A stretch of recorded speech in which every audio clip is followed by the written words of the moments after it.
With Phil stumbling drunkenly out of his bed, appearing in his head all the things he's wanting to be said. 19 minutes are filled to fill, with so much time to kill. He promised chill, but all he does instead is beg and shill. The stream's online and straight away begins to whine, but all is fine as long as Shaz benign and doesn't step out of line.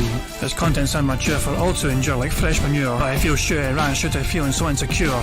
The money he earned from yesterday was withdrawn and long gone, as Phil spending impulse is always set to stay on. If supports are also slow and stays so low and fails to grow, you never know, the show may turn into an easy bingo.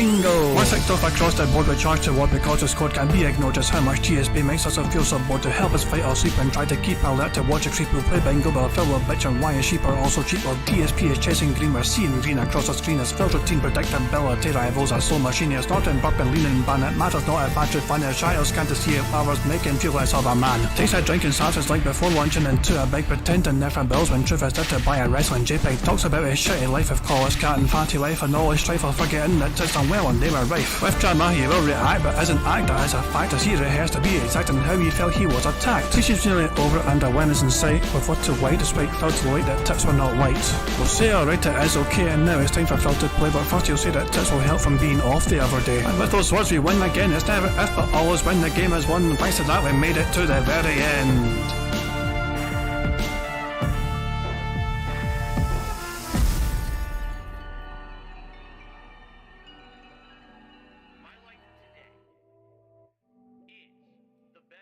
Hey guys, King Jad here, and welcome to DSP Bingo for today, Sunday the 19th of March 2023. I do hope you're all doing very well and do hope you've all enjoyed your weekend.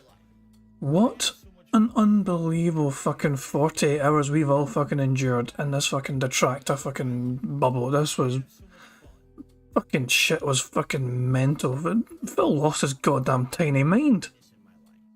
Pig's lost the fucking plot altogether, just no fucking two ways about it. He's fucking just lost it, fucking lynching.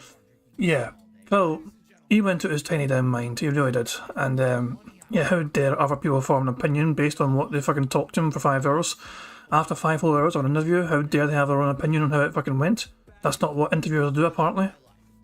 Apparently so. They were only meant to ask Phil questions, they weren't meant to fucking form their own opinions on the things that were said.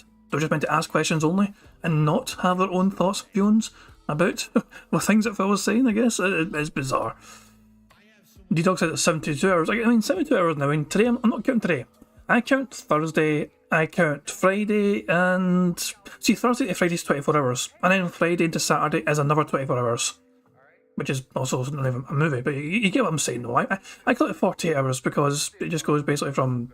Yeah, okay, whatever. Semantics, whatever. 2 days, 3 days, whatever I fucking got it. There we go. But anyway, welcome to DSP Bingo. I do hope you're all doing well. I had to fucking stop watching That Being Said. I wanted to enjoy That Being Said because they're fucking fun, you know, shit. I mean, there are 1,000 people watching them right now. Big ups to That Being Said. If you're not giving them a like yet, be sure to do so now. Pop in, say hello if you want very quickly. But there's a link in the chat. For That Being Said, I'm pretty sure most of you guys probably fucking checked them out at some point around today because they are doing very well right now, as you can see. You know what I mean? They've had overwhelming support. And yeah, they're having a grand time, but sadly I'm going to bail from it because it is bingo time. Phil is live. Money, yeah, yeah. Money, money. Oh, money, money. Yeah, yeah. Money, money. Thank you very much to Kel Denson for a super chat. It says, check your Twitter DMs. I sent you something. I swear you won't be disappointed. I actually checked it right before going live, yeah. You won't be disappointed. Yeah, I checked it before going live. It was, I mean, fuck, yeah, 2 seconds. Give me a second here. Well, I got it here, but give me a second. I don't want to show something if I'm not meant to show it, to put it that way, because I'm just being careful because I don't want to fucking show conversations of other people in case I might do it. So I'll pull up though. I'll pull up what you sent me because it's very fucking cool. 2 seconds. Maybe you know, fucking. I just want to make sure I don't fucking piss anyone off accidentally by showing a conversation that nobody wants them to see. But not including your conversation, of course. I'll show you what you sent me. And oh, hold on. Okay, so hold on. So this is what Kyle Denson sent me. Okay, you ready? This is what Kyle Denson sent me.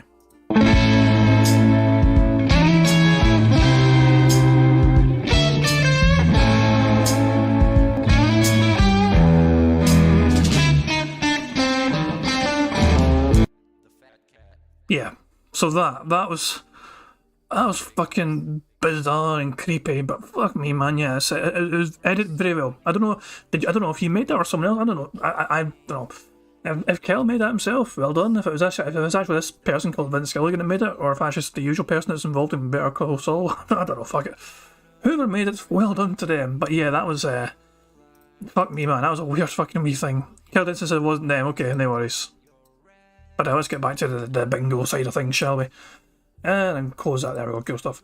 Yeah. So as you can see, Phil's awake. He's online. He's there. Fucking it's getting more spring-like here for Phil. Luckily, right now it's cloudy, so it won't be as warm as it was the last 2 days. And here, fucking hooray for that! I'd have been devastated if it was fucking warm for poor Phil, but on there fucking cooked in his office. Phil's been cooked enough. You know, the last 2 or 3 days, Phil has been cooked enough, hasn't he? You know, it's such a thing as overdoing the bacon. You know what I mean? And it gets too burnt and it's not enjoyable anymore. So yeah, that little piggy has been cooked enough for the last few days. Anyway, let's just get our bingo card sorted out, shall we? Let's spin this bastard and see what it lands on. Spin, you ugly bastard, spin some more. Oh, that might be a tough one. Pointing at text. Well, he might do it. He might do it because he will have a members goal. He will have a members goal. He's at 375 right now, and he wants a daily members goal usually, so... We will need to fucking go through the list again. Like the list of bingo things you can see here. If I unhide the thing inside here, everything here is on this wheel, you know what I mean? But everything on here is on the possible things to have on the card, you know? And if there's anything that we need to fucking get rid of, we can. We might fucking go through that one time just to fucking say, okay, let's brush up this fucking thing to, you know, make it better. But as you can see, there's over 100, there's like 117 different things on here. So as you have different phrases, different actions, different mannerisms. Yeah, it's a big fucking list, as you can see. But yeah, Phil's struggling to fucking get above 400. He keeps fucking dropping back down. Anytime he goes up, he drops back down again, which is funny if I can see. But yeah, point at text is what it landed on, so that's what we're going to stick with for now. I think it's possible. I think it is possible, but we'll have to wait and see. Okay, so we need a number, guys. The first number in chat I see between the number 1 and 200 over the number I picked for today's bingo card shenanigans. No creepy, strange things, yeah. Rummy with 86. D-Dog said 20k, that's a bit too high for me, pal, a bit rich from my blood. But yeah, Rummy was the first one in chat I saw, which had a number for 86. So let me go to the 86th bingo card, which has Phil pointing at text. Also, let me just make sure I'm on it first. There we go. So bear with me, we'll get to the 86th bingo card, which will be the 87th result. Here we go, it's this card here down on the bottom left hand side. So we have Phil saying on demand, his voice cracking, him pointing at text, him making an annoying T sound, for example when he says excited or whatever, and him saying support. Then you've got Phil saying million, time, him pointing at the camera, him saying admittedly and absolutely, double A words. Therefore Joe is Phil saying interesting, unique, him snorting, him having dead air, and him saying react. Therefore, with Roseville saying new games, content, him going down the old turbo nose where he goes, no. Him saying variety, and him flailing his arms like a fucking wacky inflatable waving arm man. And the final row is Phil saying, here's the thing, people saying, YouTuber jealousy, some random YouTuber jealousy in there, him saying, wow, and him being toxic. I think this is an extremely strong card. I know I say I'm always confident when it comes to the cards. This card is robust, and thus we have a chance to win. I am very optimistic about this card doing well for us, ladies and gentlemen. I'm going to save it right now before I forget to save it, because sometimes I do forget to save things because I am a stupid bastard, you know. I mean, God bless me with many things, but being a smart person was not one of them. But here we go, let me save the card now before I forget. There we go, that's fantastic. So, and here we go, click save button. I need to fucking get into the goddamn folder again. And here we go, the card has been saved, so fucking no danger there. Tomion says robust is not on that card. No, it's a robust card. Robust is not even on the list anymore. We had to take off robust from the actual main list. Sadly, Phil doesn't say it as often as he should. I know we love to say it, we love to fucking describe things as robust, but sadly Phil only saves that terminology for all any stuff in his face full of fucking food. So, yeah, robust was on the card briefly, but it didn't last long. That was like back in the fucking day. look at this, Phil's like, yeah, ignore the assholes, we'll weed them out. BRB going to use the restroom and then get started. Who do you... I don't love Wo Long. Was going to throw a random Falcon kick in there too for the smash fest. The fuck? Ignore assholes. I guess somebody was in the chat fucking talking shit to Phil because he must have leaned them. He must have fucking randomly leaned them. Ignore the assholes. Fuck off, Phil. You're an asshole. Should we fucking ignore you? Dense motherfucker. Anyway, I can delete this now. I can delete that. And we have... And by the way, in case anyone's curious how Phil's done since the interview in terms of performance and tips and support and all that shit, before all this, okay, before all this was happening, right? Phil was averaging, so the support for Phil has been quite slow the last few fucking weeks, the last couple of months even. Overall tips for him has been going down lower and lower. Sometimes you have some good days, but usually they weren't fucking great days in between here and there. So the last 3 days of Phil Burnell has saw him get $669 in tips. Sometimes Phil is lucky to get close to that in a week worth of content. This is a longer week for Phil as well. He is going to be here on streaming today, tomorrow, Tuesday and Wednesday. So yeah, it's going to be a longer working week, which means there's more opportunity for Phil to fucking make more money towards his day off. And also, he gets paid by YouTube as well on the 21st. So basically, his fans don't care how fucking horrible that interview went. As long as Phil is there for them, he'll fucking ask for money, he'll get money from them, you know, he'll get money from them. That's just the way it fucking goes. Phil is done well for him. Oh yeah, but that's right, Greg Light's right though. Phil is not streaming tonight because he's got to work on his taxes, apparently. Those questionable taxes, which he has no clue. He has no idea how much he fucking spends on his business per month. But he's still got to fucking work on them and take a night off to fucking work on his taxes and finish them off. For his expert tax guy.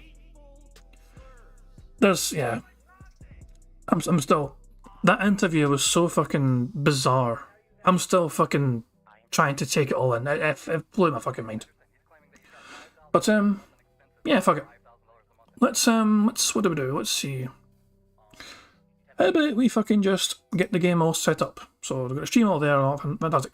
And, okay, so let me just get a card and go through the rules very briefly, because, you know, some people might be new to the stream. If you're new to the stream, has it just repeated the same song? Hold on. Skip. There you go. I like it when I fucking play the same song twice. It's meant to be random, you know, fucking all the songs I've wrote, but sometimes it will just play the same song twice in a fucking row. Just a sheer, you know, bad luck. But anyway, if you are new to the DSP Bingo streams, welcome to the stream. I do hope you're all doing well and enjoying your weekend. So, we have some free spaces up for grabs. Let me explain the rules. If Phil snorts 25 times on the stream before recording for gameplay for YouTube, then that is a free space. If Phil burps 10 times before recording for gameplay for YouTube, that will also be a free space. If Phil gets 100 likes and blows bubbles for his audience before recording for gameplay for YouTube, that is also a free space. And if we get 100 likes throughout the whole course of us playing Bingo, if we get 100 likes before we fucking finish the game of Bingo, that is also a free space. So there's plenty of chances to get free spaces. If Phil snorts up and burps up a storm, that is a great chance for us to get even more free spaces. And sometimes we do need these free spaces to fucking win games of Bingo. It just happens. But yeah, other than that, oh yeah, of course, 25 out of 25 means one of you guys can win a prize. That's right, I am dumb enough to fucking, you know, say like my guy, you know, I have an amazing audience, and because of that, I like to fucking give back to them when I can. So if Phil does, you know, if we do a full house in a bingo, one of you guys can get something back. Auto Insane's asking, did I notice it last night on his sheet that he said he is paying his taxes in advance? It's just, Phil, no matter what Phil says anymore, it's hard to trust him. It's just, I cannot believe a word that comes out of his fucking lying hypocrite's mouth anymore, essentially. I mean, there's an amazing fucking thing I found on Twitter, like, recently, like, 2 seconds. Let me come back, let me fucking look up myself and find it, hold on. 2 seconds. No, that's not. Hold on. 2 seconds. I'm trying to find it.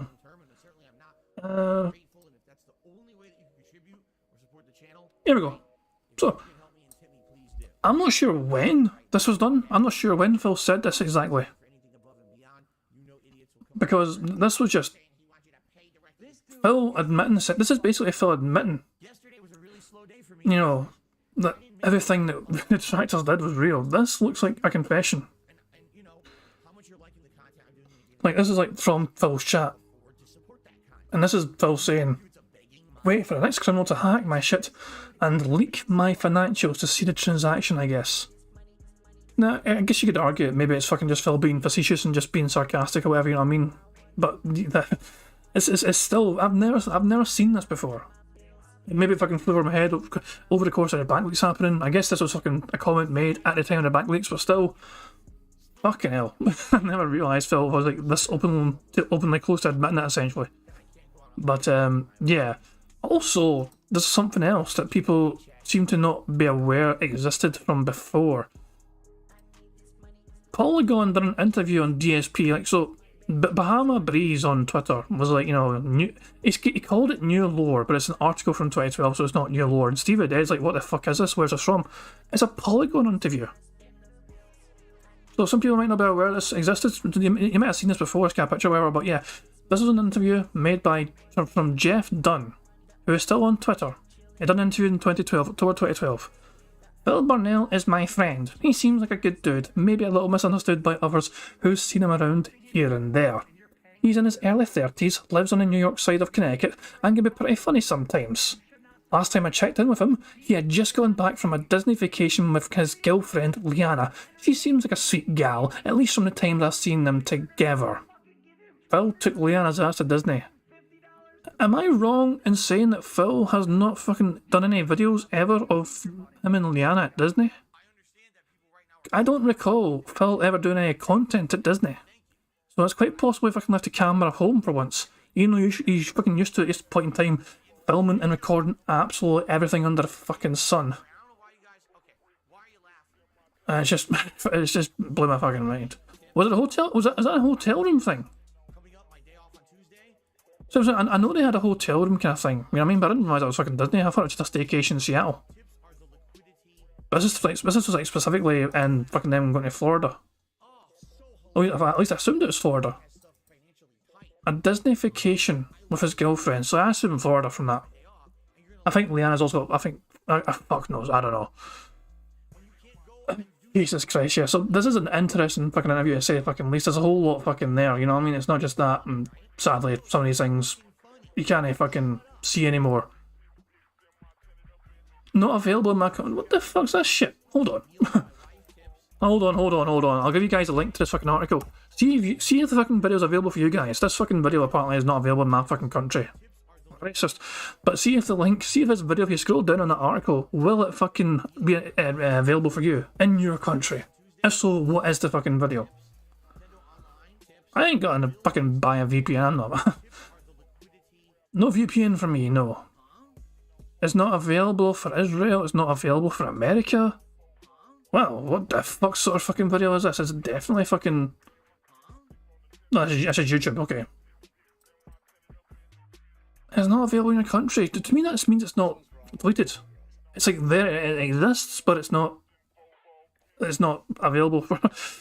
What the fuck? Anyway, it's an interesting article for sure. Fascinating fucking article. And yeah, in case you're wondering, Jeff Dunn, who did the fucking interview with Phil, and his Phil friend apparently, still on Twitter. And he's still tweeting recently. I mean, this is March 13th, last week.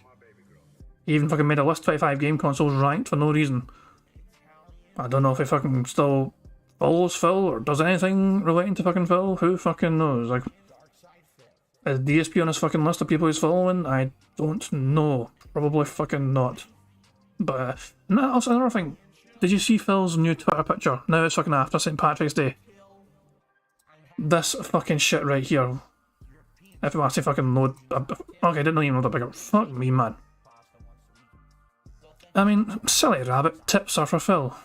It's just, what the fuck, man? What sort of Photoshop abomination is that fucking shit? Not a children's entertainer. He is not a children's entertainer. And he's got the fucking bunny ears on, for fuck's sake. Look, Phil's going to BRB again, and then he's going to start. He's running around a bit today, apparently. Fuck me, man. Anyway. That's me fucking blathering up. I mean, I've covered everything I fucking wanted to cover, so fuck it. But yeah, I'm going to turn up Meerkat's music. You guys can enjoy some Meerkat music while we wait for Phil to actually get back and begin the fucking show, okay? But thank you very much for hearing me blather on and on. And yeah, you guys can check out That Being Said. That Being Said, I'm live right now. They're having a great wee fucking show. I would be there if I could, but sadly, bingo calls, you know what I mean? I've got bingo commitments, and it is what it fucking is. But yeah, I'm going to let my cat's music play while we wait for Phil to actually begin the show. So once again, thank you very much for being here, and I'll catch up with you guys when Phil is starting properly.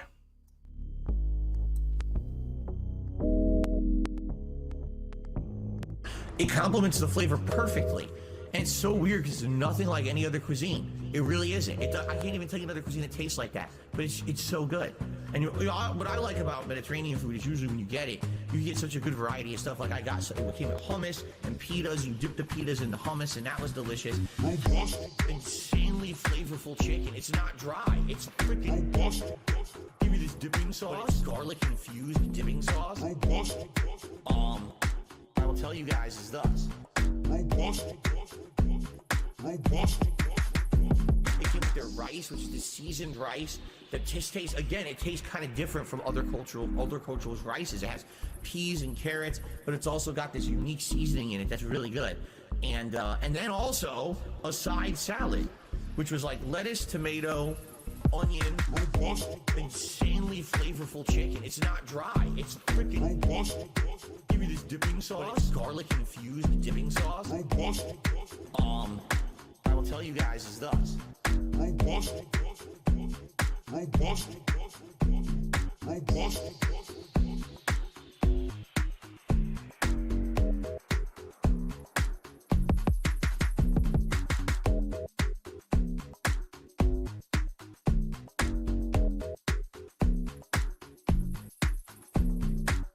We went and got dinner. Now, this was a double-edged sword. We knew that the restaurant we were going to was probably going to be good. It was a very high-end Chinese-style, Asian fusion-style restaurant, okay?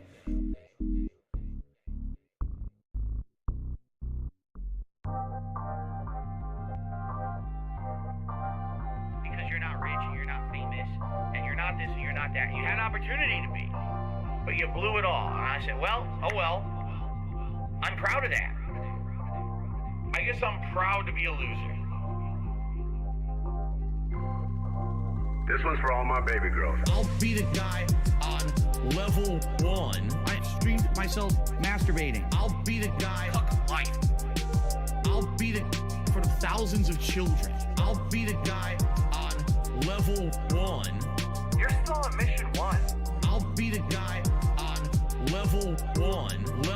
Level 1. Married happily, paycheck to paycheck happily, meaningful relationship, meaningful life with a family. And that, by the way, I have to raise money to pay 2 big bills next week. All my utilities are due next week. Tomorrow, if I stop streaming, I would not be able to get a job. So it would be the end of my life. But outside of that, everything else is good in my life. You know what I mean? So I'll be the guy on level 1. I streamed myself masturbating. I'll be the guy. Fuck life. I'll be the for the thousands of children. I'll be the guy on level 1. You're still on mission 1. I'll be the guy. I'll be the thousands of children. Let me tell you something. When your life is all positive instead of negative, it's a much better situation. Big up, Skeeter Cat. And I can tell you that from personal experience. Look at my life now. I have a beautiful wife. I have a beautiful life with a family, right? Everything here is so much better than what I had before. Why? Because I'm a positive person. Why do I say I'm not a children's entertainer? Because I'm not a Muppet. I'm not here to play a character. I'm not here to pretend that I'm something that I'm not. I don't dye my hair. I don't act stupidly constantly to get attention from children. I don't do stupid pranks. You know what I mean? I don't cause drama. I'm here just to play games and have fun. I'm a legitimate gamer. Big up Skeeter Cat. I need banana, tasty banana. Put banana in my mouth, tasty banana. I need banana, tasty banana. Please the peel it comes in dinner. Put banana in my mouth, squeeze banana. Put banana in my mouth, squeeze banana. Put banana in my mouth. Act and talk a certain way with certain mannerisms, certain over-the-top reactions, screaming at the top of their lungs, jumping, flailing, doing weird things. constantly on camera. I need banana, tasty banana, put banana in my mouth, tasty banana. I need banana, tasty banana. Please don't peel it, comes in there. Put banana in my mouth, squeeze banana. Put banana in my mouth, squeeze banana. Put banana in my mouth. This one's for all my baby girls. I need banana, tasty banana. Put banana in my mouth, tasty banana.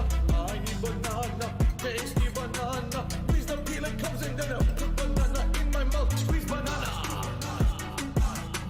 Put banana in my mouth, squeeze banana.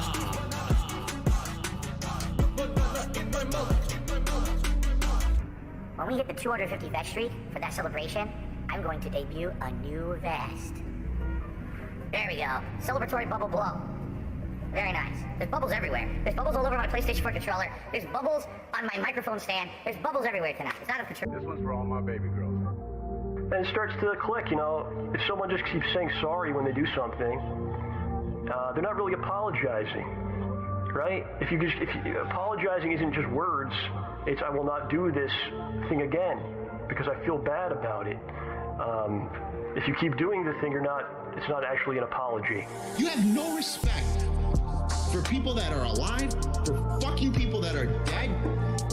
You don't give a shit about anybody but yourself.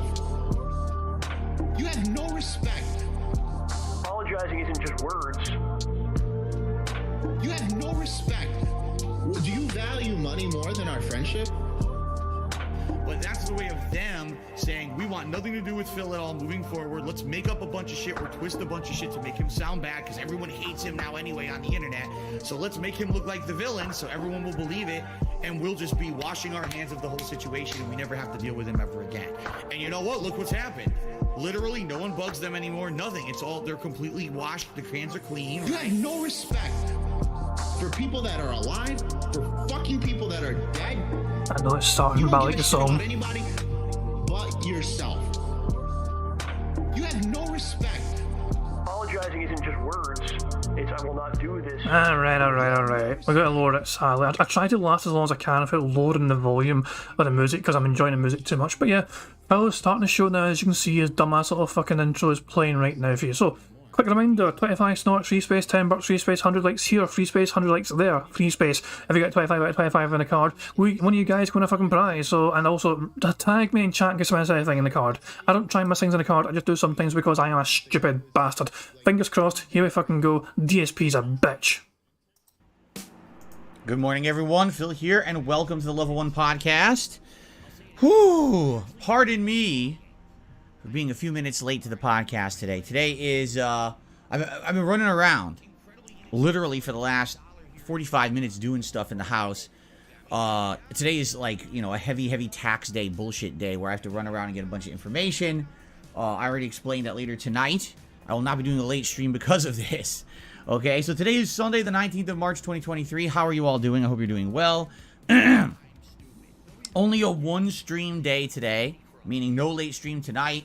Why is that? Because I'm trying to finish up my yearly tax filings, and it's a lot of work, it's a lot of information, and then I got emails overnight about stuff, and okay, good. Let me work on this and print this out and do this. I'm running up and down stairs.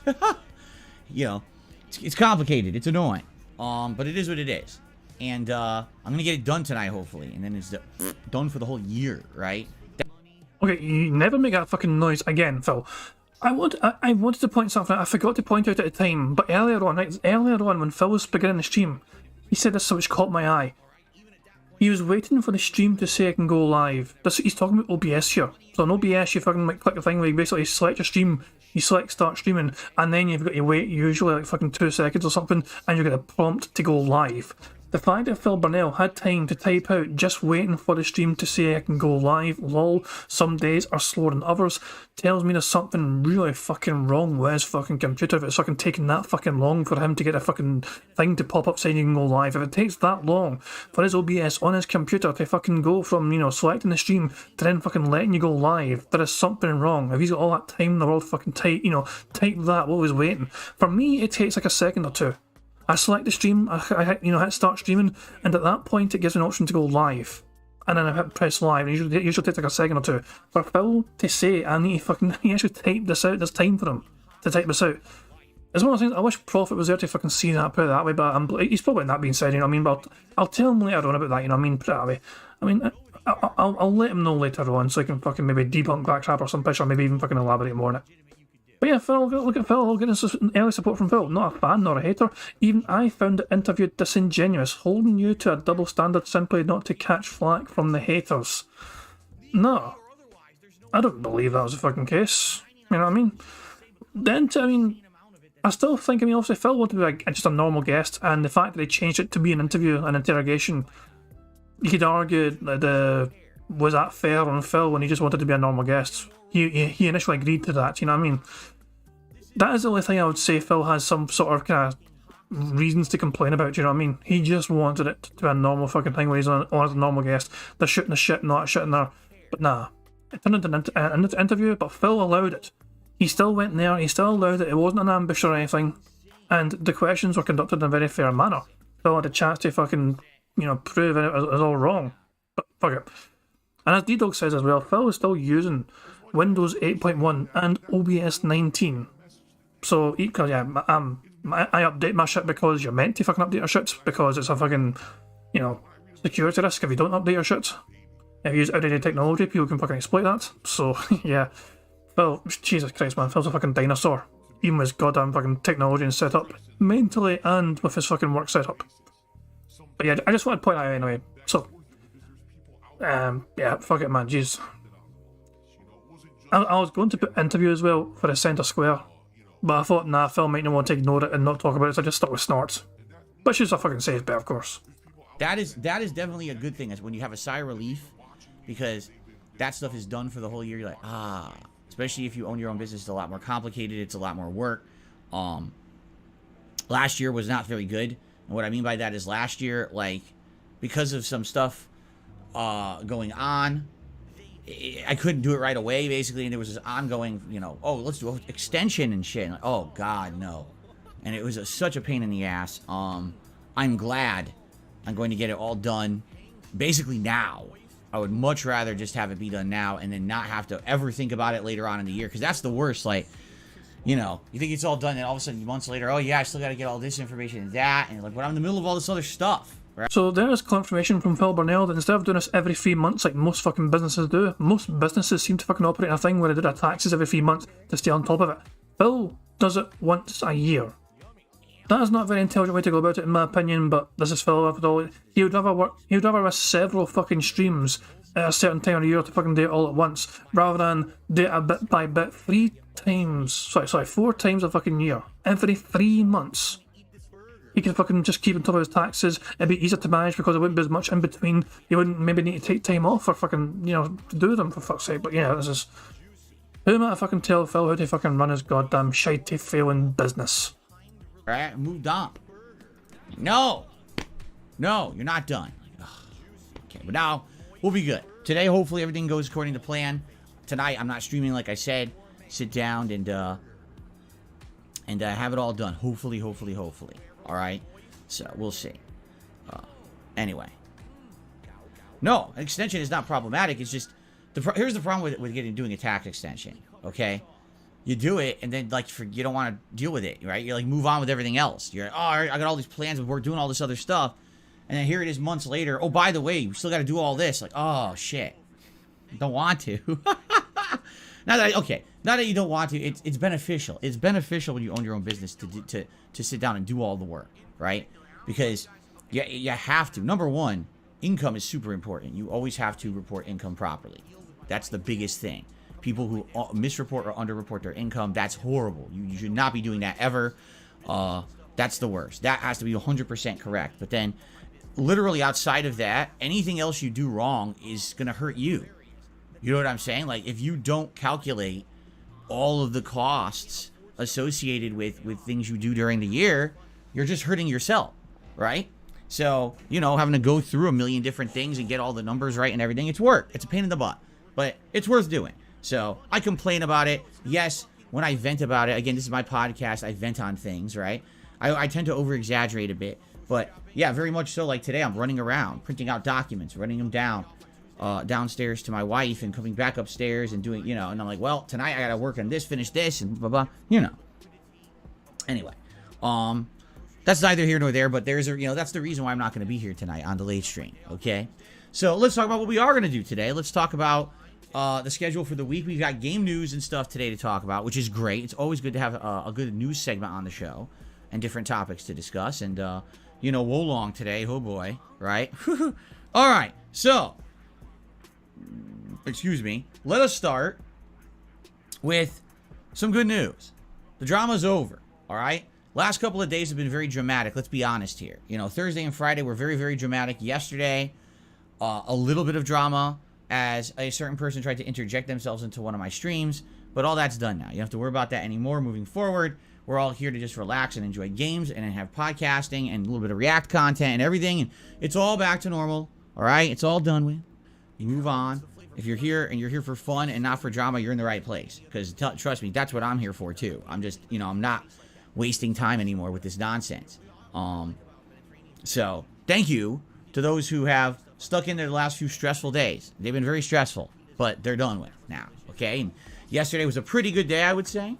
And today, you know, only a half day, which kind of sucks, I'll be honest. I told you this last time this happened last week. If I'm going to play a very stressful game, like Wolong, which is what our game is today that I'm going to be playing after the podcast, I like to then be able to kind of relax afterward, have a decompression, a diffusion of that stress with a chill stream at night.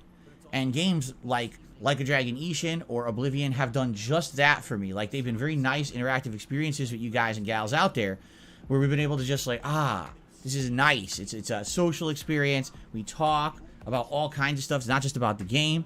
We get to have fun conversation while I make advancement in a chill game. I love that. And it sucks that I'm not going to have that. You know, I didn't have it last week because I had to do the patron private React videos. I'm not going to have it this week because I'm doing tax stuff. Next week, hopefully we get back to complete normal and I'm not missing any more streams, you know. Fingers crossed. Fingers crossed that there's not additional stuff that needs to end up being done. Sometimes there is. But hopefully, even if it's anything, maybe it's a small time thing that can be done behind the scenes. That's not a big deal. As opposed to, you know, more major time-consuming work that's like, oh, God, I got to take another stream off to do something. You know, I don't want to have to do that. So, especially with the stuff coming up. This week is a crazy good week. For those who've been like, oh, the stuff around here has been kind of stagnant and boring, very much not so this week. This week is going to be an exciting week of content. A huge new game release, a giant React event coming up, like all this good stuff coming up, right?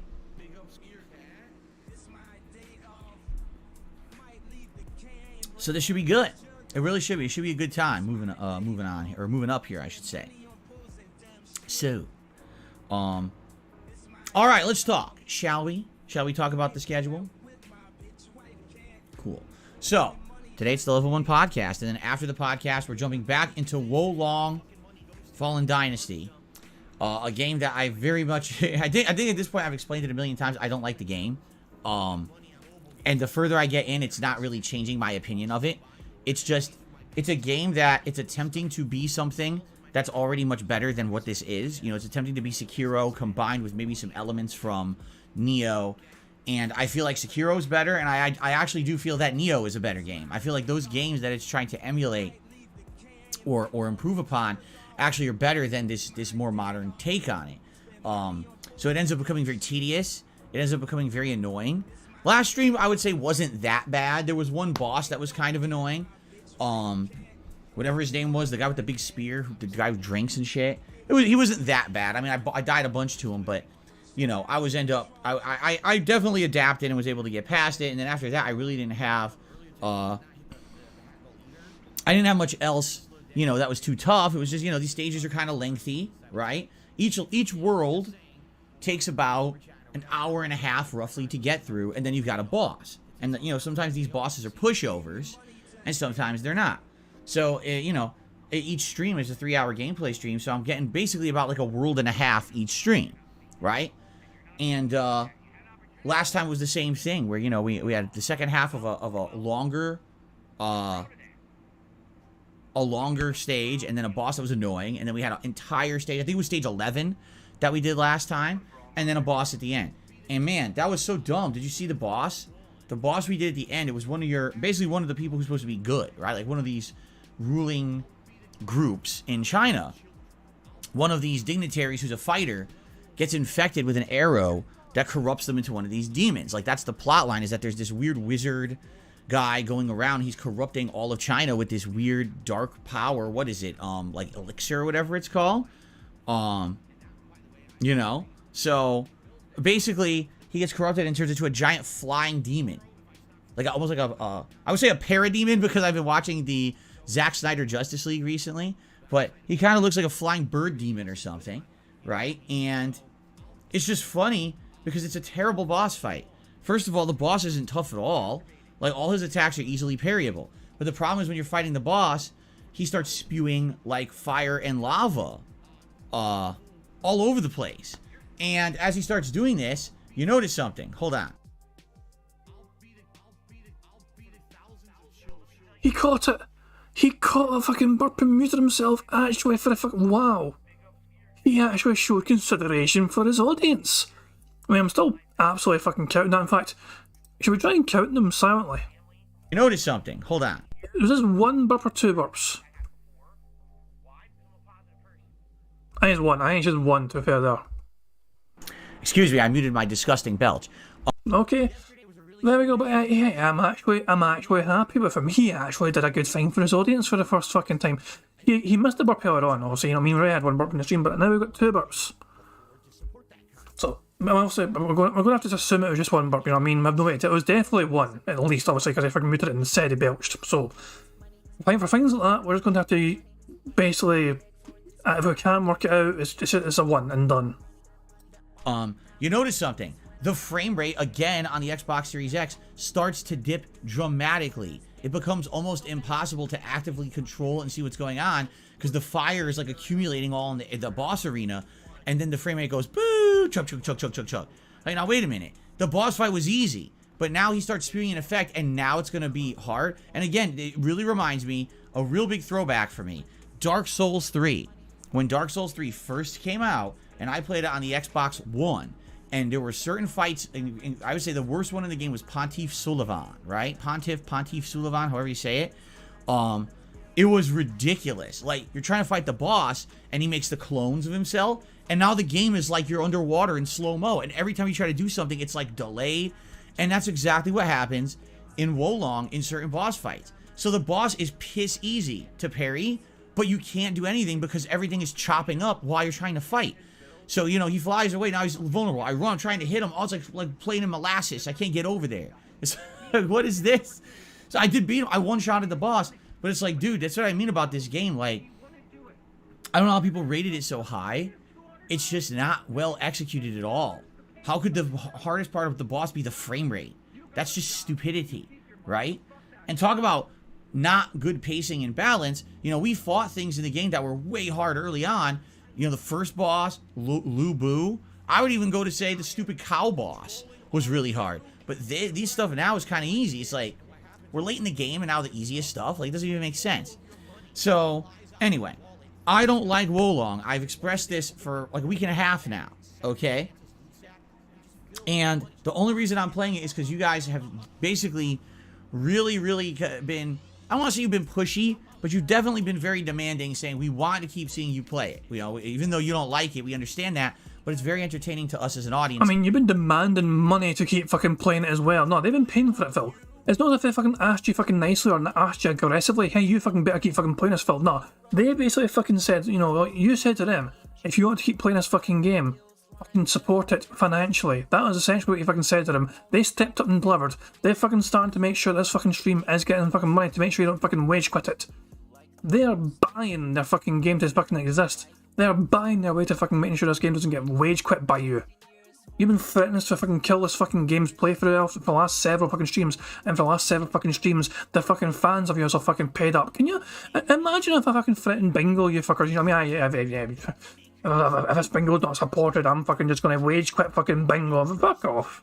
you know, to go fuck myself and you go back to where, you know, there's plenty of detractors that obviously, you know what I mean, as well, but it's fucking, it's ridiculous to fucking Phil to try and pretend that the audience has been pushy when he has been pushing on them. They better fucking tip him or he's dropping a fucking game. It's the other way around, Phil. The audience did want you to fucking play the game. The views on demand for Phil have been quite fucking good for this fucking game. The fucking numbers of people watching the fucking streams when he's playing these games have been quite good for Phil. The only thing that was lacking at first for Phil was a bit of support for him.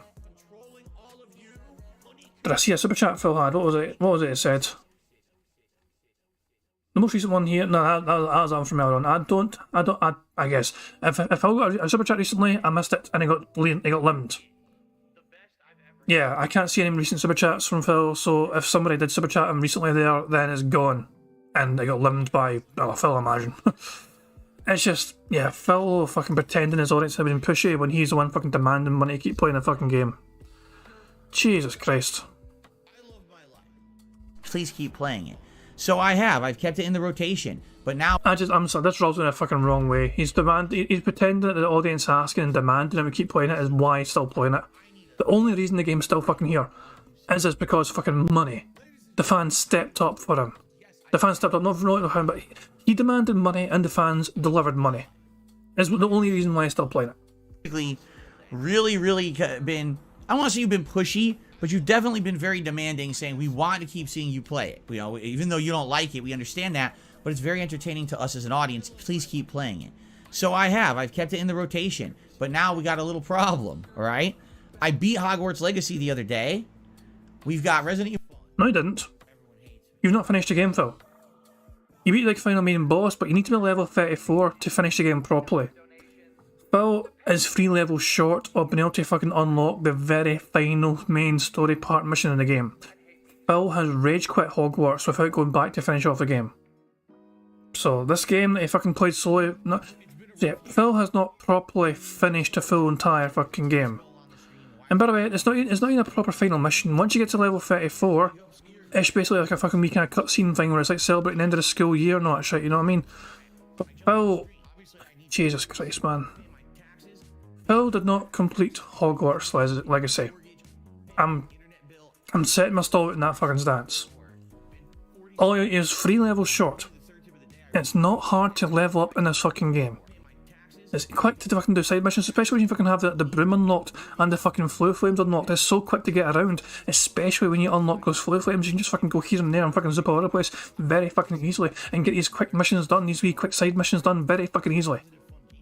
Evil 4 Remake coming out on Friday, and people want to see other new games. So it's like, I definitely got to get this game done. You know what I mean? Like, my feeling now is, I got to push to finish Wolong this week. I have today, Monday, Tuesday, and Wednesday. I have 4 streaming days left this week. We're not even halfway through the week yet. So, with that being said, I definitely want to push forward every day playing Wolong until we can beat it. Okay? But, and there's a big but. I keep telling you guys about the big but. It's distracting. Big butts can be very distracting sometimes. Fucking shout to cat, I guess, with a fucking planet-sized arse. Anyway, the big but is, you know, I need you guys to be showing up, engaging and supporting the Wolong streams, okay? If I'm toughing through a game that I literally have told you I would prefer not to play, I would like to drop it and play something else. It's stressing me out, and let me tell you guys, I've had a little bit of stress this week. I don't know. Imagine Phil is simply saying here, money equals de-stressing tactic. For fuck's sake. Money is... He just wants money. Let's just be fucking real here. If he gets fucking money, he'll keep fucking playing it. That's just... Look, there's no shame in... Phil, just admit it for fuck's sake. Just admit the goddamn thing. As long as people give you a lot of fucking money, you'll keep playing the game you don't really fucking like because it's kicking your arse sometimes. The best part is he's openly admitting the game's gotten easier for him now. The hard part of the fucking game's actually over, apparently, and it's actually getting easier as he fucking plays it, but he's still demanding the fucking money from those deadheads so he can fucking get through the game. Told me on saying, remember when he did his sudden stream change to react to Craig and Adam Aftermath? He can do the same with Wolong, but he won't because he needs that money. Exactly. Let's just rewind this for Phil to fucking clown up about fucking the last few days for him. told you I would prefer not to play. I would like to drop it and play something else.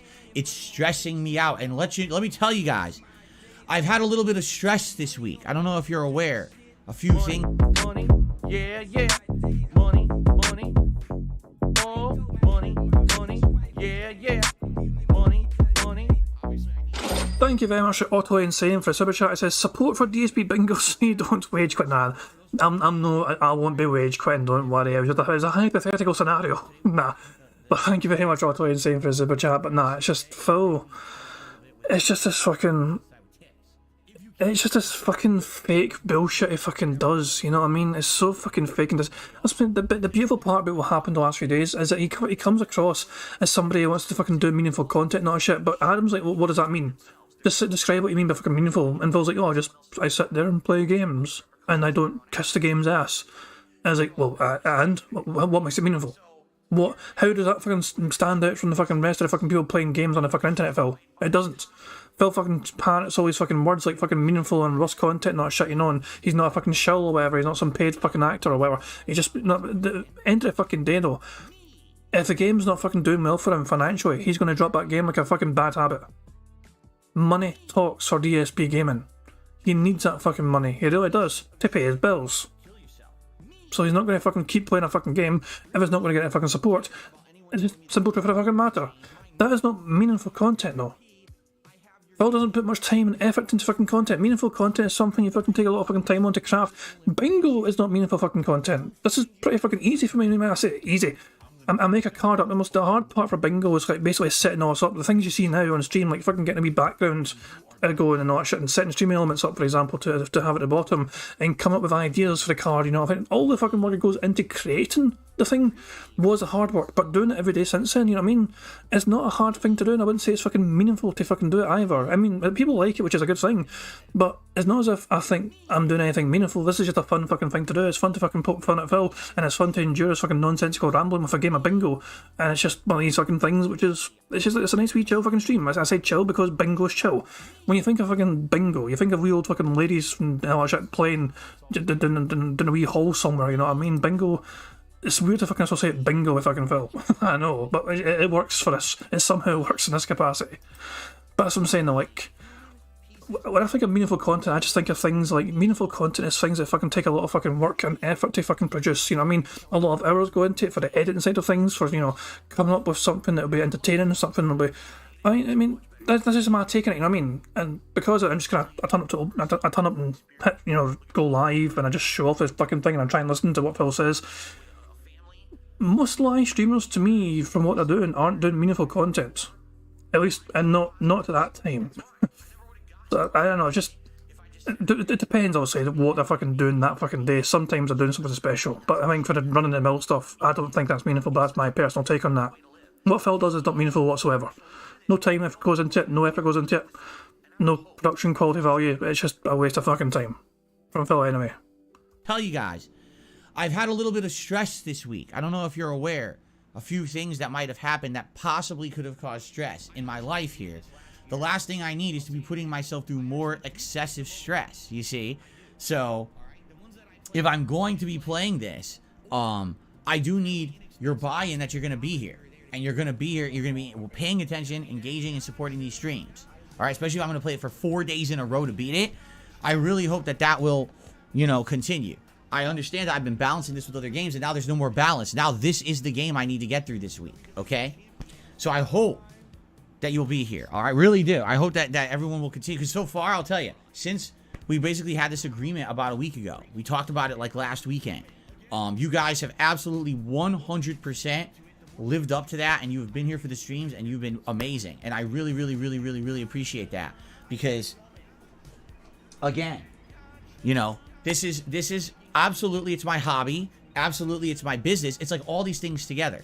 If I only play games that I like 100%, it would not function as a proper, successful business. If I only played games that you guys wanted to see me play 100% of the time, it wouldn't function as like a passionate hobby. We need to have that balance between the two to make it work and have it be fun so that it's an organic experience that makes sense, correct? And sometimes that means, yeah, it means I'll be playing games that I really don't like, and sometimes it means I'll be playing games that I like a lot more, maybe you guys don't like as much. But again, it's a give and take relationship, right? Really. And I'm the reason why I'm still, you're the reason why I'm still here after 15 years, you know. What was that? Did he knew it's up to, I'm the reason why I'm still, oh wait, you're the reason. Or maybe you guys don't like as much. But again, it's a give and take relationship. I just love this, but he caught himself, he nearly said the truth there. He nearly said the truth of the situation, and then he's like, wait a second, I got it wrong. Yeah, right? Really. And I'm the reason why I'm still, you're the reason why I'm still here after 15 years, you know, and all the nonsense and all the crap on the internet. Nonsense and crap on the internet. So you mean like fucking people like me fucking saying you're a fucking lying scummy piece of shit who's fucking defrauding his fans and his own government? You mean that kind of shit, Phil? Fuck me, man, yeah. It's just delusions of grandeur. Really, just does, it only scratches the surface when you fucking say those words about Phil. Delusions of grandeur. You're the reason I still get to do what I do for a living. The passion that I have for games. Bullshit. Fuck off, man. I wasn't going to fucking say it. The passion he has for games. He is desperate to finish a game. A person who would have passion for the fucking game wouldn't be fucking desperate looking at a fucking clock saying, is it fucking finished yet? Is it fucking finished yet? I want to finish this game. We need to fucking finish this game now. Fucking it's time to finish this fucking game. No. People who have a passion for the fucking game would enjoy a fucking game to its fucking fullest. They wouldn't care about the fucking time scale. You know, and Phil's his own fucking boss here.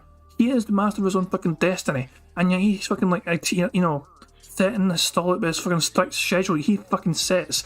But he says he has to fucking get through the goddamn game as fast as humanly fucking possible. Jake Owens saying I'm the only restreamer of voice I can tolerate. That's a very each to their own in that regard. You know what I mean?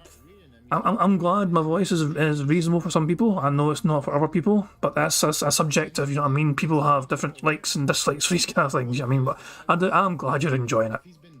But Jesus Christ, man, Phil clearly has no fucking passion for gaming anymore. He honestly seems to show more desire and passion when he's talking about food than when he's talking about games. And chilling with you guys every day, you know, and you guys tell me so much how meaningful this is. That's because of this this understanding we have and the fact that we help each other out, right? So thank you for that. That's a very unique experience, trust me. Not many other content creators are going to say that they have that with their audience. Most of them, they just turn on a camera and they do a stream, whether it's acting, whether it's legit or not, and money rolls in and that's it. That's it for them, you know. For me, this is a very different experience. Oh, some more jealousy towards other YouTubers right fucking there. Oh, so much jealousy. They did this on the camera and the fucking money rolls in. Fuck off, Phil. I remind everyone again. They turn on a camera. He's been playing games for the last 3 days and Phil has made $669 in tips alone.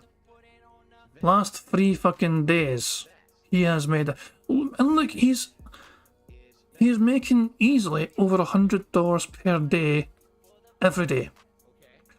Very rarely does Phil get through a full day that has not happened. He had a few bad days before. He has had some bad days lately. Before the fucking interview was happening, he had some fucking bad days. That's why it's in the red. The things in yellow means Phil got over $100 fucking dollars. And green means obviously things went quite well for him indeed. Over $200. Blue is obviously fucking like fucking, you know, crazy fucking shit happening. No, fucking me. It's a fucking gin and WWE Champions Party. Jesus Christ, man. He's fucking crying poor about... I've said this before. Phil's big massive problem here, right? He gets more money than the average streamer. He is quite high up in the percentile of people that earns a lot of money. I don't know if I'm using that fucking rightly, but I just thought I'd use it anyway. Percentile. But you get what I'm fucking saying. But he's never going to fucking look, you know, pretend it's like fucking climbing a mountain, and Phil's quite high up there, okay? You know, in terms of success. The higher up the mountain you are, the more successful you are as a streamer. Phil is quite high up there. He's not at the fucking top. Not by any fucking means. But he is higher than the majority of fucking people down below him.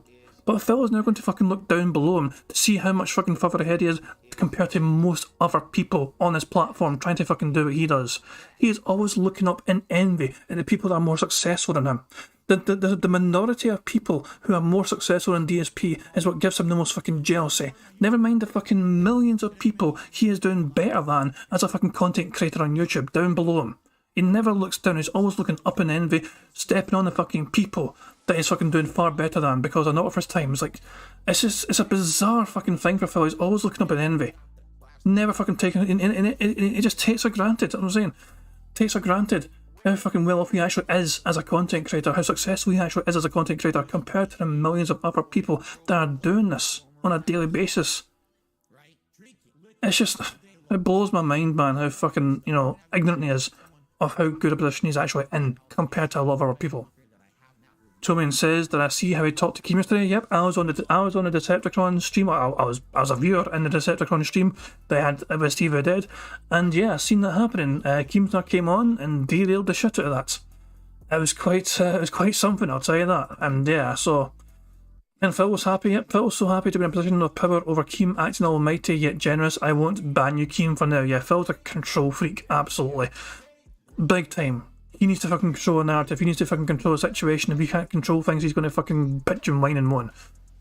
He is the biggest control freak out there. He's just, I mean, look at Cat. Cat no longer has a fucking social media presence at all. Because Phil fucking made sure she didn't have one, that got scrubbed. No more Chaos Realm on Twitter, no more YouTube channel for fucking Cat. That shit is all gone. It's probably some sort of fucking strange weak private proxy, but Phil made sure to shut all that shit down. So it's like he is an absolute fucking control freak in that regard. Of being honest with you guys and talking with you guys about stuff like this, okay? So, Wolong marathon, essentially, for the next few days, with the intention of trying to beat the game. Also, shut the fuck up, Phil, you're boring me. Let's go 1.25 speed. But I hope that you guys will, you know, show up and engage and support these streams as much as you can as we get through this tough time. Okay? Alright. I know it sounds ridiculously dramatic, but the game really is stressful. Like, seriously. It just makes my back hurt. I'm serious. There's days when I play a game and I get stressed out playing it and my back hurts. Because that's something that happens with me because I have a back injury. I mean, the back injury is much better now, but if I get stressed out about something, my back starts killing me. And this has always been for a long time now, probably like 15, 20 years now. So we'll see how it goes. Let's see. You see me hunched over crying, it's probably because the game is beating me up. I don't like that. Okay? We'll see how it goes. Will I beat it in 4 days? I don't know. I actually don't know, Dab Hands. I was told, now here's the thing, I was told the game has 16 story-based stages. We have beaten, from my count, 11. Now, I don't know if I'm going to have to go back and do side quest grinding. The side quests, from what I've seen, don't take that long. Most of them are on the shorter side, and a lot of... Oh, hold on. Excuse me, that was another bird. Hold on, was that one or two? A lot of... Oh, hold on. So, wait, let's just count them. 1, okay. Excuse me, that was another burp. I think it's just 1. I think it was just fucking 1. Jesus Christ, man. At least he's fucking trying to do his best to fucking stop his viewers from hearing the burps. I'm muting them when I feel them coming. A lot of the side quests don't seem like they're very time consuming. Then again, I don't know how rewarding they are either. So if really there's only 5 story-based stages left and we're estimating each stage takes an hour and a half to beat, we'll do the math. It's like maybe 7.5, 8 hours. If I'm doing 4 major gameplay streams of 3 hours each, you know what I'm saying? Then maybe that could be. I don't know. Right? I don't know. I guess we'll see. Right? I guess we'll see.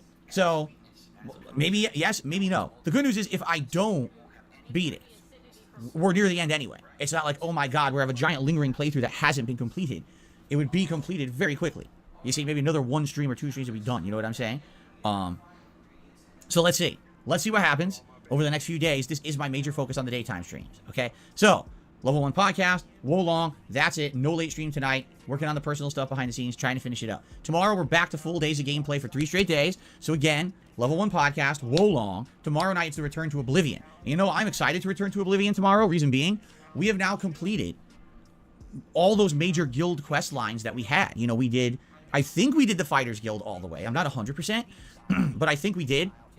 Mages Guild we need to get back into because during the course of doing one of the other guilds, we got kicked out of the Mages Guild, but it says you could get back in. Brian Arch is asking what caused that change for Phil to start muting himself after such a long time, and it might well legit be the biggest change he's made in a long time. Simply put, people called him out, and after the interview, people were like, how the hell did you not snort or burp the entire time? But the guys Phil had an overlay that was given to him for that session, for that interview. He had a big giant mute button available to him. They could fucking press it at any time very easily to fucking silence himself. And you could hear it at any time. Anytime you fucking stopped hearing Phil's air conditioner. Anytime you stopped hearing that fucking ambient noise in the fucking background, like, I'll do a wee example right now, right? So let me just pause the music, okay? I pause the music, and I've got Phil on, going right now. There's nothing, right? But we did the entire Dark So hold on. But I think we You can hear a background noise. When Phil's not talking, you can hear a background noise, can't you? Like the kind of hum, a gentle hum or something. did. Mages Guild, we need to See that hum, a kind of gentle hum right there. So, that, you could hear that clear as fucking day on Phil's end, but the other guys didn't have it, you know what I mean? So anytime Phil muted himself, you heard the fucking hum disappear and you fucking knew he was probably snorting or burping up a storm. Probably not burping as much. He avoided the seltzer water, you know what I mean? So he didn't burp as much. But that's what I'm saying though. He had a very easy to access mute button given to him, but a fucking overlay set up because of the way the side scrolls do their thing. They have a thing where guests have a very easy to access mute button for such things, I guess, for bodily functions, whatever.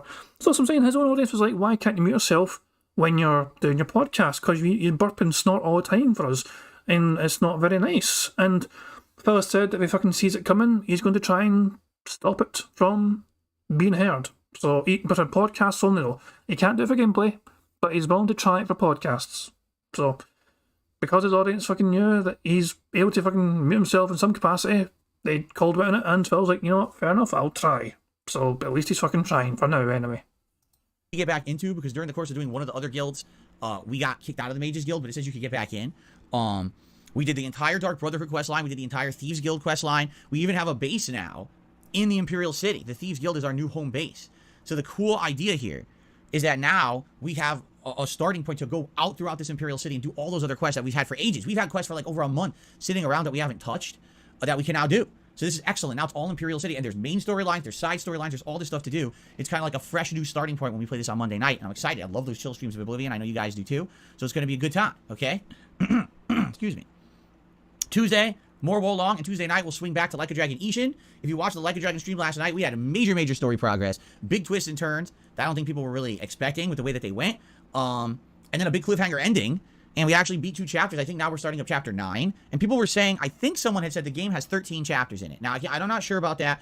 And typically, if you look at older Yakuza games, like this is from 2014, they tend to have a lot of late game loaded content. And what I mean by that is you might have a few chapters that are really fast, but then all of a sudden at the end of the game, the chapters are really long. So even though we're about to start chapter 9, you're like, oh, maybe you're near the end of the game. Nah, I think we got a ways to go still, especially with the way the pacing usually goes in these games. We'll see. But I am feeling that, like, we're probably going to have still a ways to go, and it's fine. You know, I like having Oblivion and Like a Dragon Ishin as the late night chill streams right now. They're working really well, in my opinion. So, and then Wednesday, my final consecutive streaming day of the week, Wolong again. Now, what if we beat Wolong between today, Monday, and Tuesday? Well, then on Wednesday, instead of Wolong, we will begin Metroid Prime Remastered on the Switch. Okay, I'm actually very interested to see how this game is going to end up playing on a gamepad, because last time around I had to use the Wii controllers, or the Wii, you know, I played this a long time ago, like a decade ago, right? I want to say it was like summer of 2014, 2015 when I played it, so a long time ago. And I remember playing it and having a lot of issue with the controls, because it had motion controls, and I didn't like the motion controls. I felt that they were very wonky and finicky. I was like, man, I wish that I was playing this on a gamepad. Well, now we can play it on a gamepad, okay? Which is great. So, that'll be the next playthrough. If we start on Wednesday. If not, if we have to do more Wolong, it's Wolong instead. I'm off from streaming on Thursday. When I return on Friday, it's a giant day because it is time for the premiere of Resident Evil 4 Remake. All outlets have reviewed this game incredibly highly, like 9s and 10s out of 10. What it's looking like to me is that this is the next Resident Evil 2 Remake. And if that's the case, I am stoked. For those who don't know, Resident Evil 2 Remake, in my opinion, is the best remake ever made. It is a ground-up reimagining of what Resident Evil 2 would be in the modern era, with much better graphics, much better gameplay elements, a revamped, retooled story, great new puzzles with, you know, things that are an homage to the original game. Like, seriously, it's such a good game. I love Resident Evil 2 Remake. It was my game of the year when it came out, okay? So, Resident Evil 4 Remake, if it's in that same vein, yeah, I think this is going to be a really special treat. And I've committed, I'm playing the game on the harder difficulty. Yes, I'm playing it on the harder difficulty. Why? Because I just played the classic Resident Evil 4 last year in January. So it doesn't make sense only like a year and a couple months later to play this game on regular. I'm actually going to, you know, challenge myself. Just like I did with Resident Evil 2 Remake. We're doing that, okay? So, I might end up regretting it, especially if we have these stupid escort parts, remember? Protecting, what's her name? What is her name? Ashley or something like that? I can't remember her name. The girl you're trying to protect from the cultists. But anyway, that should be... It's just kind of funny. When I hear Phil bitching mine one about that, it's a random thing to fucking remember, but like, it's like, I'll see if I can find it. Give me a second here, right? But there's an old achievement hunter thing where Michael was, Michael and Achievement Hunter was talking about, how that shit's actually so easy. You just tell her where to fucking go and she fucking goes there. And it's like, he was like annoyed that people were complaining about how hard it was because it's so fucking easy. He just fucking tells someone where to fucking go and she'll just go there. I'll see if I can, I'll see if I can find it. Fuck it. Hold on. Let's see if can I fucking find it? Yeah, I can find it. I found it. I was mad. Hold on. So this is what. As soon as Phil was talking about that, this sprang to fucking mind. This is like fucking 10 years ago. This fucking video was made, so it explains the resolution. I was mad enough in Resident Evil 4 when I had to take care of fucking Ashley Dude, the that's entire so time. easy. No. I'm fucking sick and tired of people bitching about it. Ashley is like the smartest fucking AI character in like a game so ever. stupid. You tell her where to go. You walk into an area and you say, bitch, dumpster. She goes and hides in the dumpster. Guess what? No one can fuck with her in the dumpster. You kill everyone in the level and you come back and get her. It's so simple. Button, Shove. you have a bitch button. It's bitch wait and bitch let's go. So like if you say bitch dumpster, if you hit the dumpster button to follow you when you're standing next to it, it's so great because the animation is like boom, and her head just pops up like a gopher out of a hole, and she just climbs on out. But like you can unlock a knight's armor for her. The enemies can't carry her in that because in Resident Evil 4 they can actually just pick her up, and if they get to like the end of the screen with her, it's game over. So I played that on hard mode, and I'd put the bitch in the middle of town and then run in the bushes and hide. So all the guys would come out, try to pick her up. They can't carry her, so they end up falling over. I'd run out there and start stabbing everyone on the ground with my knife so I didn't waste bullets, and then run away again when they started getting back up. So people saying that Ashley is a pain in the ass, fuck you. Ashley's fantastic. There you go. So that, as soon as Phil's bitching mind moaning about that, that to me sprang to fucking mind, yeah. So yeah, it's just, I've never played Resident Evil, but I think it's a relevant fucking point. Also, what the fuck is this pause? I just clocked onto the fucking pause I fucking created. Jesus Christ. But I'm definitely fucking taking a screenshot of this. This is a potential thumbnail right fucking here. Hold on. This fucking face. It might not work because Phil's head is kind of blended in with the background quite easily, so that might be a... It might be a no-go, sadly, but give me a second here and I will test it, so just give me a second. Let me get the website up. Here we go. Website's fucking there. Shit, what am I doing? So click on this, copy that, paste here, and the moment of truth. Do we have a potential thumbnail? We do. It worked out quite well. Look at that fucking derpy-ass fucking face. A fucking doy, Phil. Okay, anyway, back to the fucking bingo. Derailed long enough. Exciting and fun. All starting Friday, and Friday is all day long Resident Evil 4. Literally the entire day. Both streams will be Resident Evil 4 Remake, okay? Oh, what was that? Was that even a burp? Cleared my throat there, sorry. Oh, that's what it was. It wasn't a burp, it was clearing his throat. He's actually trying his best to not give his fucking audience terrible fucking, audio sound bites of him snorting and burping and all that shit. We have, this is 1.25 speed, did you know? This is 1.25 now. Strange but true, this is definitely 1.25. But fuck me, man, yeah. It's amazing that people can't tell what's actually faster. Yeah. Money. Oh, money. Yeah. Money. Thank you very much on Toxic Cherry Juice says some positivity from Wisconsin. It's dance time. Yeah, and I made Phil dance like a wee dafty. So yeah, this is definitely, I'm telling you, this is definitely 1.25 speed. I'll show you. See? Playback speed, 1.25. And I'll rewind it just so you can see. But anyway, that should be exciting and fun. All starting Friday, and Friday is all day long Resident Evil 4. Literally the entire day. Both. See? 1.25. It's not been the whole time, but since you've been here anyway, did you know? It's been 1.25. Streams will be Resident Evil 4 Remake, okay? Now he clears his throat randomly and fucking muted it for his audience. Well done, Phil. Well done, Phil. You actually fucking showed consideration for your audience.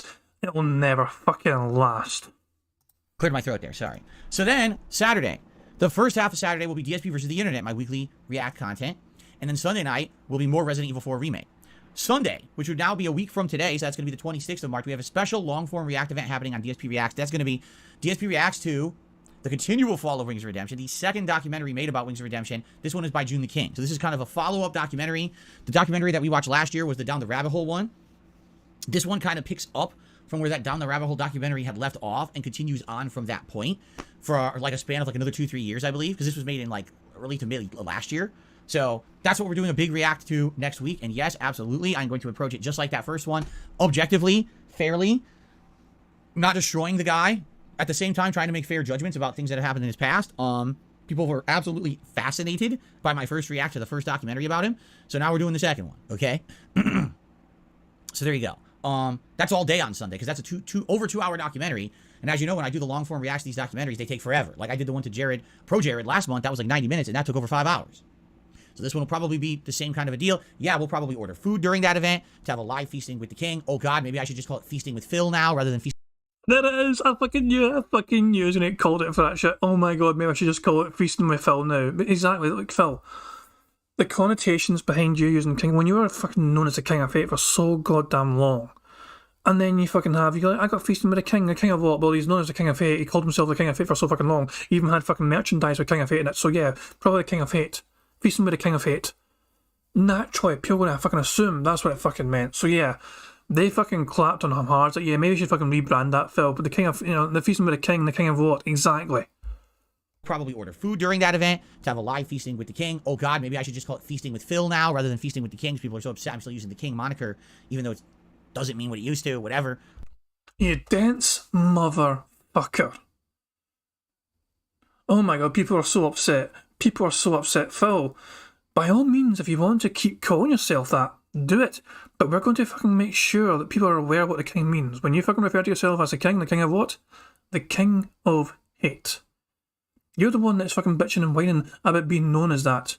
You're the one that fucking really should do something about that, because people are going to fucking keep asking that question, the king of what? Anytime someone asks you're the king of what, we're just going to fucking respond, the King of Hate. And we'll show them all the evidence showing you as the King of Hate. You calling yourself that over years, all your merchandise fucking saying that over the goddamn years. You priding yourself on being the King of Hate. You've been proud to own that title, proud to own that fucking moniker. You dumb bastard. All Craig and Adam tried to do was help you.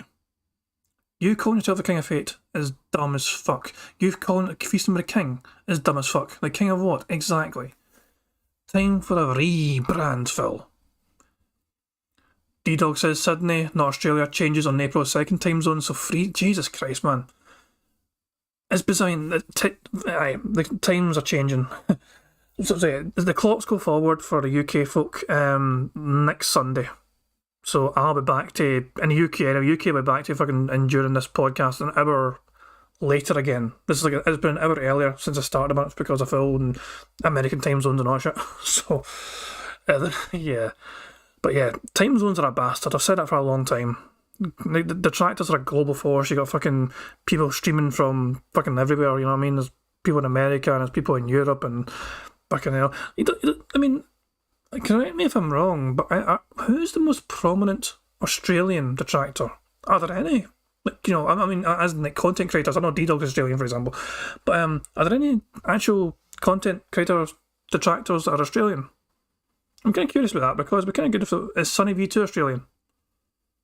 I mean, they're not really a detractor though, you know what I mean? They might fill content very occasionally, but they're not really a detractor. I guess we'll figure that out as it approaches, okay? So then after that, then each day is going to be something, you know, more gameplay, whether it's Resident Evil 4 or Metroid Prime Remake with the chill streams at night. Fair enough? Okay. There you have it, my friends. Hope that sounds good. I hope that sounds fair. I hope that everything is good, okay? That's the schedule. Now, there is some other things coming up. End of the month, final day of this month, March 31st, is Ask the King. This is my bi-monthly Q&A show, okay? And I hope that you guys will join me for that, and I hope that you... Ask the King? The king of what? Will submit your questions. You can submit questions right now by typing ! Ask the King into the stream chat. All right, that will pop up the link, which you can click on. You go post up questions on my forums on dspgaming.com ahead of time. If you are a member here or on my other channel, DSP Reacts, you get priority to get your questions answered. You get by looking at a forum post. It's not a forum post, it's a community post that I put up a couple weeks ago. I think it was like 2-3 weeks ago, actually, right at the beginning of the month. And you get priority. The 90% of the questions, I say 90, probably 80% of the questions answered on Ask the King are actually from members, okay? So that's good that you get that benefit. Whoa, we need to fucking establish what the fuck that was. You see what I mean, by the way, about the ambient noise? You can tell when Phil mutes himself, because the ambient noise just fucking cuts out so clearly. Like, I'm not sure. I think I managed my audio quite well. I'm not sure if you can actually hear any ambient noise at all. Like, when I mute myself, I don't know if you guys can tell the difference between my fucking microphone being mute or unmute. But yeah, what the fuck was this? Are actually from members, okay? Was it just him clearing his throat? I think it was just Phil clearing his goddamn throat again. And the thing is, fair play to Phil for being on top of it. Fair play, you know what I mean? I don't think it's going to continue, I don't think it'll last. But yeah, at least he's fucking trying, finally.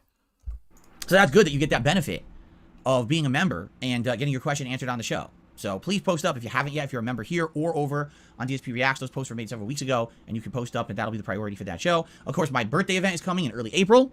I don't know if it's actually going to be on my birthday, because my birthday is now falling on a Thursday, and it's looking like moving forward, my days off will now be on Thursdays. So I likely will have my birthday off this year. Bastard! I don't want you to be consistently off on a fucking Thursday. That's weird. That would be so weird. I mean, it would mean that if Phil's off on Thursdays, right, it means that I'd have one day of streaming in between streams. Like, Phil will be off on Thursday, so no stream, and then Friday I'd stream bingo, but then I don't do Saturdays anymore. Saturdays are mine again. So then it's just kind of weird where it's like, oh, I'm back, and then it's like I'm gone again, and then I'll be back for, like, you know, Sunday, Monday, Tuesday, Wednesday. Nah, Wednesdays work better. Nah, Phil, you tell Kat to fucking change her goddamn schedule and get it back to fucking Wednesdays. Fucking being off on a Thursday is fucking weird. In which case, I don't know if we should do the event the day before my birthday or the day after my birthday. Kind of thinking about what it should be. And what we need to start doing, because now we're past all the other baloney. We're heading, you know, towards what would you like to see happen during my birthday marathon event? Right? What would you like to see there? I'm curious. What would you genuinely like to see? Would you like to see gameplay? Would you like to see react stuff? Would you just like to chill with me and have a section where we talk? One of the things that people discuss is tier maker. That tier maker apparently is very popular right now. Is the camera choppy again? That's not that choppy. That tier maker apparently is really popular right now, and people would like to do some live like tier maker rankings with me on various things. Some of the things tossed around: horror movies, horror games, food, various styles of different games and movies and things like that. I would be down for that for sure. If we could think of like maybe a bunch of fun tier maker things to do and rank, I think that would be a really fun event. I'm not saying we would do that for like 7 hours. I'm just saying maybe an hour or two. I would definitely be down for that. But I would definitely like to do something interesting for that event. I don't know what though. We have to talk about it. You know, previous years we did like a retro games challenge marathon event one year. I actually don't remember what we did last year. Does anyone actually remember what I actually did for the birthday event last year? I actually slipped my mind. This is the person that is trying to convince everyone his content's so meaningful. The content's so meaningful that he can't even remember what the fuck he did for his own goddamn birthday a year ago. The king of meaningful content, which is skips it, is just gone from his fucking empty dumbass head. I'm going to assume, Phil, that part of your fucking birthday last year was involving big ass fucking balloons that said 40 years of age. You eating some cake on stream very awkwardly, as if you're fucking eating it aggressively and it's fucking trying to bite back. Yeah, it was garbage. It was just fucking straight up dumpster fire garbage fucking content.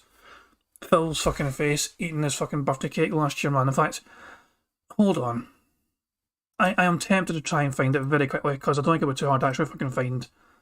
And it would be on his channel because this is before I fucking relaunch the fucking react shit. So birthday cake. And it is first result, epic 40th birthday bash conclusion, the cake. Jesus Christ, straight away, immediately, with fucking anger. Jesus fucking Christ. Oh my god, I forgot how fucking vile his face was. I forgot. I'm sorry. I am so sorry, I forgot. The fucking face, man. This fucking fury and anger. This fucking cake is horrible. I've got to fucking eat the shit the cat made for me. Fuck this. Man. What the hell is up with the fucking face, man? Thumbnail. No, I've had this as a thumbnail already. I'm pretty certain I've made this as a thumbnail before in some capacity in my channel, this fucking face. Oh my fucking god, man. Oh my god. Yes. Jade is singing happy birthday in text in the stream chat. Thank you. Fuck off, Jade, you fucking pathetic dick. Oh my god. The pause game. He's staring into the black hole and staring into the abyss, into where nothingness goes. Where cakes go to die. Jesus Christ, man. Fuck me. Yeah, this was Phil's birthday yesterday. I mean, last year, yesterday. Fuck. Yeah. 40-year-old man-child has angry cake-eating abilities. There's someone commenting like how fucking ridiculous it looks. The thumbnail you picked for this was epic. That was a thumbnail. Phil taking a bite, mid-bite. And then you fucking hover over it and his wee hands wobbling trying to hold a plate. Fuck me, man. The year before it. Real bananas. In fact, Real bananas. I like banana, tasty banana. That reminds me, I need to fucking turn the music back on. I muted it earlier on to fucking like just show off Phil's ambient noise. You know, the fucking hum in the background.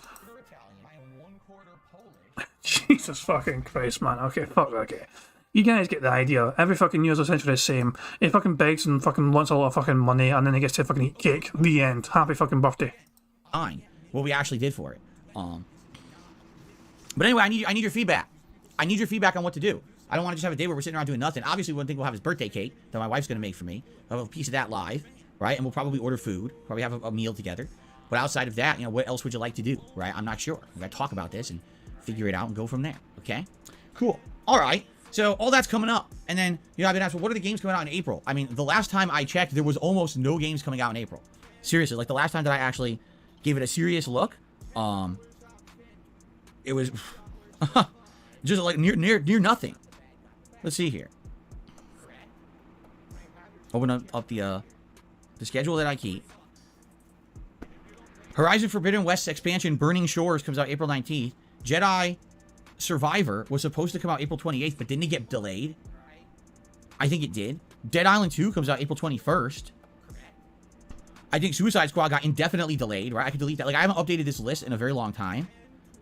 What I think what we're going to need to do is sit down. You know, maybe that's something we could actually do during my birthday, is actually do a live, you know, schedule update where kind of I go through an online schedule of all. Fucking wow, that sounds fucking riveting, Phil. You know, that's fucking great. Yeah, I'm sure I'm fucking wanting my start. Fucking jeez, fuck, just kill me now. Fuck off. I'm not. Fuck off. Jesus Christ, man. And we're gonna have it fucking work on a schedule together. Happy fucking birthday to me. Here's when games come. Fuck the fuck off. Jesus Christ, man. This boring bastard. This boring ass bastard. Yeah. Phil had a voice crack. Let me take a voice crack. Fantastic. That's our first bingo of the game. Hallelujah, Phil.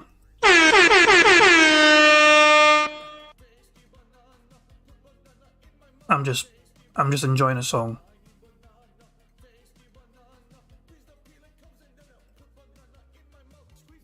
He's banana. I'm just enjoying the fucking song. I don't want. I'm just enjoying the song before I have to play Phil again. The song's a great wee fucking tune. It's an absolute banger. A lot of people fucking love Squeezed Banana. But sadly, we have bingo to fucking get through. All the games that we talk to each one. What's this? Is this anything interesting that I should check out? You know what I mean? Like, because honestly, you know, again, I haven't updated this schedule in like 2 months. And I think what's happened is in the last 2 months, we've had a lot of updates on stuff. And I don't actually know what's even going on in April. April might be a pretty dead month, in which case, hey, if we finish Wolong, if we do Resident Evil 4, if we do Metroid Prime, and we're finishing up, maybe then a good time to start up my Elden Ring New Game Plus run. You know, just throwing that out there. Maybe that's a good time to do it, right? You know, maybe that's something good to start on my birthday. I guess we'll have to think about this, okay? We'll think about, yeah, we got a couple weeks to figure it out, to talk about it and figure out what we want to do. But these are some interesting ideas, maybe, right? Last year on my birthday, I played Ghostwire Tokyo, Kirby and the Forgotten Land, Elden Ring, and Elder Scrolls V Skyrim. I did? Blep. Who cares? D-Dog says, May 5th, Friday, will you stream as King Charles gets crowned? I don't give a fuck about King. Fuck off. I'm not. I mean, the monarchy is not really that big a fucking deal for me, you know what I mean? Fucking fair play, they get to fucking sit in a fancy seat and they get to wear a fucking hat. Fucking hooray. You know, fair enough. Charles is going to get a fucking nice wee crown. Congratulations, but it's not. Fucking inflatable fucking crown! That's the one crown that fucking matters. That is the one crown to rule them all. So fuck it, you know what I mean? If it's not that kind of crown, I'm not fucking interested. Apparently, hold on. What's a tip goal for a crown? $100 billion. I don't fucking have a clue. That was gone. Phil would have to fucking blow up again, you know what I mean? He's fucking... He'd have to reinflate the fucking crown. Give me a second here, because somebody said something in chat and I want to fucking see for myself. Hold on. Where are you? Yeah, hold on. I've got a lot of you. Get more blood. I heard somebody in chat say in the interview summarised. So somebody saying Give More Blood made a video. I didn't realise he had a fucking video. I am subscribed to Give More Blood, as you can see, but I didn't realise it came out. So I've not seen this yet. I want to see it. And somebody said, you know, Give More Blood made a great wee summary video. So let's see what it is. Fucked him. No, the interview didn't like, fuck me. no, This dude. is what fucked me. Right here. This is what fucked me, you idiot. Okay, that was fucking good. Yeah, I'm liking that shit. That's fucking fantastic. Is there more? Why is there 3 seconds of dead air Give More Blood? But nah, that shit was good. One more time. Fucked him. No, the interview like, didn't fuck me. no, This dude. is what fucked me. Right here. This is what fucked me, you idiot. That was fan-fucking-tastic. I highly recommend everyone go to Give More Blood's video right now and give it a big massive fucking like, because that shit was fucking great. Silent Weapons is asking for a link. I'm way ahead of you, buddy. I fucking got the link in there already for you. So yeah, Give More Blood with the robust content. I certainly appreciate it. So yeah, give him a like, give him subscribe, give him hell from me as well. Because he's a fucking tiny-mouthed wee bastard that's fucking stealing all his tea cakes from Scotland. I played all of those on my birthday? That doesn't even ring a bell. We had a day where we just did all different games in one day.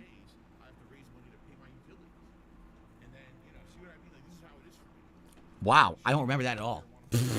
Not in the least. Anyway. Alright, so anyway. Yeah, so that's what's going on here with the schedule for the next few weeks. Good stuff, right? I'm very happy to have brand new games in the mix, games that you guys want to see. You know, the older games here are coming to a conclusion, which is great. You know, I'm glad we finished Hogwarts. I'm glad we're going to push forward and get further into and maybe finish Wolong, and get to new stuff that you guys want. Fair enough. Good stuff. All right. Cool. Ladies and gentlemen, I guess what I should do is I should set up our daily goal, which I forgot to do. What I'm doing this month, if you're not aware, there's no big monthly member goal. I didn't set one up. Instead, what I do is every day I just try to say, hey, it would be great if we get a few new members today. So today we're doing Wolong. We'll likely have more people here than usual once the gameplay starts. You know, stretch, say, hey, can we hit 380 today? That would be great if we could get 5 new members to the channel, whether it's someone who's maybe renewing a membership that's lapsed, maybe someone who's, becoming a member for the first time, or maybe you're gifting memberships to help out the community. Whatever that may be, that's well appreciated. That helps a lot. Excuse me. And, I'm already literally doing the celebratory event. I'm not doing those anymore. I'm basically going to do events as I see fit. So it would be great to get some of that support, and thank you in advance. Any support on the stream is greatly appreciated, no matter what it is, whether it be, simply liking the stream for engagement purposes. I do a silly bubble blow when we hit 100 likes on any stream, a super chat, a super sticker, a membership, a gifted membership, a tip, all great stuff. And I appreciate all of that crowdfunding from my viewers. Again, with Wolong, the agreement here is that I'm going to have people showing up and engaging and supporting the Wolong streams, and I'll keep playing the game because I don't like it, but I'm doing this because you guys have asked for it. Okay? Okay. We basically I think we're going to have to fucking say goodbye to points at text. I think it's time to fucking... This might be the last time we see points at text for a while then, until... If it goes back, if it fucking reverts back to the old way of doing a member goal thing, then I think, would have it. But it looks like him pointing at it was frowned upon. Maybe somebody told him it's a fucking bad look for him to just point at it, as if he's fucking trying to actively encourage people. Come on now, hurry up. I don't know. But yeah, point at text, we might fucking have to retire that bad boy for now. It's served us well over the fucking many months we've been doing bingo. It's served us well. It's not its fault. There was nothing it could do. Bugged bingo mechanics. It is what it is. But I'm going to have to fucking take it out to the fucking back of the shed and shoot it in the fucking head. Covered all the bases. What I would like to do is a few news stories today. All right, before we get to say open Q&A and shout outs and stuff like that. So let's take a look at those news stories. Whoops. No, not Google Maps. That was a mistake. So, news story number 1. It has been officially announced that Zelda Tears of the Kingdom, which is coming out in just a couple of months now, right? Isn't it coming out in May? I think it's May. It's been announced. What the fuck was that? Isn't it coming out in... He muted himself, I know, but what was it? In May? I'm trying... Was that a burp? Was that a burp? It's so hard for me to tell sometimes. Which is coming out in just a couple of months now, right? Isn't it coming out in May? Yeah, okay, yeah, I can see it now. Burp. Okay, good show, yeah, it was a burp. I will add one to the burp counter. Since we'll probably need a free space for pointed text at least, we'll add it to the burp counter. I think it's May. It's been announced. It's actually going to be priced at $70. $70. Okay? I want you to think about this. A Nintendo Switch game, a game on a console that everyone knows is outdated tech, is not up to snuff with other consoles nor PC gaming, is going to charge an additional $10 for their new game. So you might say, why? Because we thought that this console gen of games, the whole understanding was that the reason that people are having to pay more is because this is a new gen, there's more development costs going into it, making these games work with better technology, making them have better graphics, better everything. Zelda is literally a last gen game. The Switch is not a new gen console. It is from 2017. You know, we're talking, it's 6 years old. This console is very outdated. And why are we going to pay $70 for a game that we know will be outdated when it hits? Well, Nintendo's Doug Bowser, if you don't know, hold on a second. If you don't know, Doug Bowser is... That was a snort. That was surely a snort. Oh, hold on a second. If you don't... That has to be a fucking snort. I'm not... I mean, it has to be. Perfectly timed fucking song. You got the drip going. That was a motherfucking snort. Oh no, Doug Bowser is the American CEO of Nintendo, has come out with the following. He says, Zelda Tears of the Kingdom will have a full, deeply immersive experience, unlike other games you've experienced before on the Switch, and because of that, it is worth the $10 extra. Bullshit. It's bullshit. That's just PR talk. That's nonsense. That's spin. All right? Again, the kind of agreement that we've had with game developers is that we'll pay a little extra if we get a little more. If you're going to release a game... Shut the fuck up for a second, Phil. I want to fucking sound the bingo horns. And with that being said, back to the fucking waffling. Game on Xbox Series X or S or the PlayStation 5 or PC. Now, by the way, if you haven't noticed, PC games really haven't had a price increase. Most games that are coming out for PC are remaining at the same price point. They haven't increased by $10. So why is it that the people who are developing games for PC, which always has the biggest development problems because you have to have your game adapt to all these different hardware configurations, why haven't they raised prices but everyone else is doing it? It really doesn't seem to make much sense, does it? At all. He has muted himself so much, I don't know what that was. But everyone else is doing it. Okay, it's another snort. It's another goddamn fucking... Jesus fucking Christ, man. If he keeps this up, man, it's gonna be it's like a fucking guessing game every fucking time. It really doesn't seem to make much sense, does it? At all. It actually seems to be completely nonsensical. Because it is. It's literally, they just want to make more money. That's all it ever was. They want to make more money, and they feel like now they can do it. That the $60 price point has been around now since, you know, the Xbox 360, PS3 era. So you're talking, it's been around for 15 years, and they feel like now, with inflation and everything going crazy, that now is the time that they can just raise prices and say, just deal with it, you know, and they think that enough people will pay it. I feel like a lot of people will not care, right? For me, it never affects me because I have to pay what it is because it's for my business. You know, I'm going to pay it so I can play it, so I have content for my business. But for the common consumer who don't have that as a factor, and this is just entertainment, you know, yeah, this is going to be annoying. It doesn't seem to make much sense, does it? Right? It just doesn't seem to make much sense. Where is the justification? It's going to be a full, deeply immersive experience. Okay, what game shouldn't be that exactly? Right? Like, modern games should all strive to be immersive experiences. And full, the other thing, full. So what are you saying? Are you saying that if this game wasn't considered a full game, then you wouldn't charge 70? What would you charge, 60? So you'd rip us off. You would charge us for a non-full experience and still charge 60. That was okay.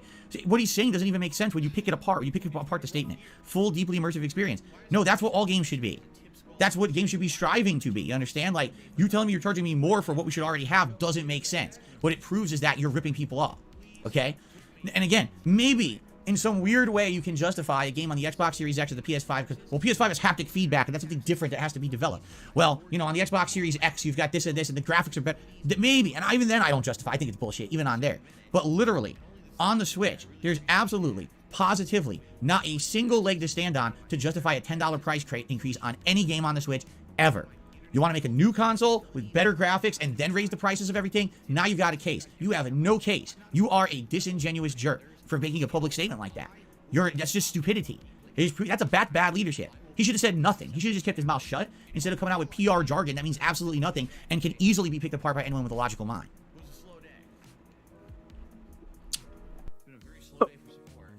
Brian Art says, you don't understand, clearly. If games are more expensive, and Dave's Dents plays games, that basically means that game publishers are trying to ruin Dave's life. I love the fact that Phil's fucking trying to pretend that everyone's got all these fucking inflation worries, and yet he's still fucking expecting $150 per stream, $300 per day. That is what he hopes for. That's a top tier goal rewards, remember. So Phil, let's be real here. $300 is a fucking desired one per day, but if he gets like $100 per day, over $100 per day, Phil would kind of accept that pretty much. You know what I mean? Anything under it is fucking warning signs, but you know. Like 150 plus per day is a fucking sweet spot for him, essentially.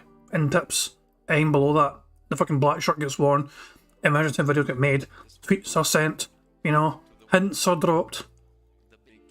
It is what it fucking is, man. But you say, Phil has no consideration at all for his own viewers when it comes to inflation. Not one fucking bit. The funny thing is, Phil would fucking look at what he does and goes, Look at that! Look at my goals. Even though everything's more expensive, I kept my goal the same. For you know, I am protecting against inflation. And yet it's like you're fucking charging your fans $50 fucking just so you can put on a pair of fucking stupid gunner glasses. Really?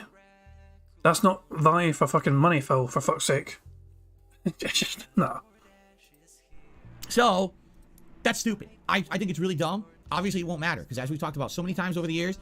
Nintendo fans are Nintendo fans. They do what they do. And what they do is they buy. They buy everything. They buy a console, and 2 years later, they rebuy the same console with minor tweaks for no good reason. They have a broken controller because it's stick drift. They don't even do nothing about it. They just buy 2 more. That the company is failing to put out any games they want to play. So instead, they'll sit there and they'll buy 14,000 of these and put them in their homes and allow Nintendo to continue to just do whatever they want and never, really pay for any of their mistakes or missteps. The fans of Nintendo are something else, let me tell you. Like, I've seen some rabid fan bases in my life, but Nintendo is definitely unique. Just the fact that like, oh, these people... You know what? I think I miss the snorts. I think I miss the burps. Him muting all the time makes it annoying for me to try and work out what the fuck he's doing. Also, fucking shout out to a random amiibo he had just fucking waiting there, within fucking reaching distance for him, to fucking wave that in the camera and say, by the way, Nintendo, fuck you. He has lost whales before for shitting all over fucking amiibo stuff. Now, what the fuck was this? Yes. The fans of Nintendo are something else, let me tell you. Like, I've seen some rabid fan bases in my life, but Nintendo is definitely unique. That's a snort. That is absolutely a fucking snort. Basically, if he fucking doesn't open his mouth, it's probably a snort. It's like, mouth closed, snort. Mouth open, burp. Just the fact that like, oh, these people are infallible. Like, I'm not even kidding. I know this was a joke. But someone in the chat said, well, that statement is Doug Bowser just being Bowser. I mean, I know that's a funny meme, but at the same time, I'm not kidding you. Like, Nintendo fans are like, oh, yeah, it's fine. No, it's not. At what point do you stop it with this? It's like a Stockholm Syndrome situation. You get mistreated, then you get mistreated, then you get mistreated, then you get mistreated, then you get mistreated, then you get mistreated. Mistreatment. One moment of greatness, mistreatment. Oh, that's fine. Just keep forgiving them and keep giving them all of our money no matter what they put out. Like, when are you going to stop? I mean, that's almost like being a fucking Phil fan. It's like they don't get a fucking one moment of greatness. Right? Like, remember when they announced the new premium tiers of the Nintendo Online service and everyone was very critical of them, saying, well, where's the value there? That's not a lot of value. Guess how many Nintendo fans have that? How they pay for that? For what? It's just wild. It really is, The king of Drip Snort Phil says it perfectly, the king of projection. He has fucking spent the last several fucking days being told why your fucking fans paying for something which is not that fucking worthwhile. It's like, Phil is overinflating his value, his worth on the internet. Phil believes his time is worth something to other people. I mean, like, if he's going to do anything, usually he's fucking equate a value to that fucking time he's going to fucking take away from his content. He clearly miscalculated the side-scrollers thing. We knew from the get-go it was not going to be good for Phil. We didn't realise how bad it was going to be for him, but yeah, I don't know, It's definitely a unique experience. But anyway, let's move on. Let's not harp on Nintendo all day. Let's not beat them up too much. Let's move on to our next story. Final Fantasy 16, which is coming out later in the year if you're not aware. When exactly, man, I forgot. Let's see, it's coming out, June? June? Is it still coming out in June? Oh, shit. Dude, June is packed. June is going to be a hell of a month. Anyway, Final Fantasy 16, which is coming out in June, okay? Essentially is going to be a humongous game, supposedly, all right? So the game developers have come out and said it's going to take around 35 hours to beat the main storyline. if you don't do any side content whatsoever, 35 hours, okay? If you do side content, it'll take 70 to 80 hours to complete, all right? Now, when you analyze this, you know, I've actually been talking about games like this recently. I have. And I've been talking about, you know, take a look at a game like Hogwarts Legacy, right? You can also take a look at games like the Horizon series, like Horizon Forbidden West last year, right? You sit down, you look at all these games right now. And you look at all the games that have an open world exploration kind of a deal. Some of them have RPG elements, right? And I think what's happened is we've now gotten to the point where we really need to start analyzing the length of games and quality versus quantity, okay? Because it seems like for the last 5 years, we have had a concerted effort by game developers to pump out games that have big open worlds, tons of content, but what is the quality of that content? You know, take a look at a game like Gotham Knights, right? In Gotham Knights, there's a lot of open world content in that game, but a lot of it is just generic takedowns of gangs in the streets, doing little mini investigations here and there. There are some very notable side quests in the game where you take down supervillains like Harley Quinn, Clayface, and the like, and those are actually quite interesting plot lines. But then, dabbled in there is other content that really is kind of meaningless, and it's meant to kind of pad the length of the game. So really, when you're looking at games like this, it's about the sweet spot. What is the sweet spot of meaningful story, that's the main story, meaningful side content, that's the side content, and then maybe having additional content for those who are really enjoying the game engine and just want to spend more time in that game world, that they have that option, but that is definitely optional. That's why it's called an option. You don't have to do it to complete the game. Instead, you can gloss over that, skip that content if you're not wanting to spend that much time in the world and actually just beat it, right? And this is actually really a big challenge, I feel, today, because we're seeing a lot of games out there that have a ton of content, and the content ends up becoming boring, grindy, repetitive. It just doesn't hold up, right? Hogwarts Legacy is very much one of those games where it starts off very strong. You had an amazing world. You've never seen the Wizarding World in an interactive 3D environment before. The first 20 hours of Hogwarts Legacy are like wonderment. You're like, whoa, look at the cool Hogwarts Academy. Whoa, look at Hogsmeade and the towns and all the little, you know, the things outside. Wow, you could catch fantastic beasts. You could do this. And once all that world is established around 20 hours in, and you start getting into like the final third of the game, now you realize, man, a lot of this is just the same thing over and over. So you can turbo through the story and beat it in like 20, 25 hours. If you spend more time at Hogwarts, you'll do more, but is it really meaningful content, or is it just padding the game? For me, I actually felt at the end of the game, it fell flat on its face and got boring, like very boring. I didn't want to do any of the optional content anymore. I just wanted to see the end of the plot. So when you hear an announcement like this, the main story itself is only 35 hours, not only. The main story is 35 hours. That's long. If you do side content, it's 70 to 80 hours. Like, oh no. Oh no. You know, I actually get concerns. Like, I really hope, I really hope that with this game, okay, the side content is meaningful. I don't mind having a game 70, 80 hours long if everything I'm doing is interesting and meaningful. If I go to play and we're in an open world, everything is a generic fight, a generic hunt, a generic puzzle, a generic repetitive thing you've done 100 times before, that's a problem.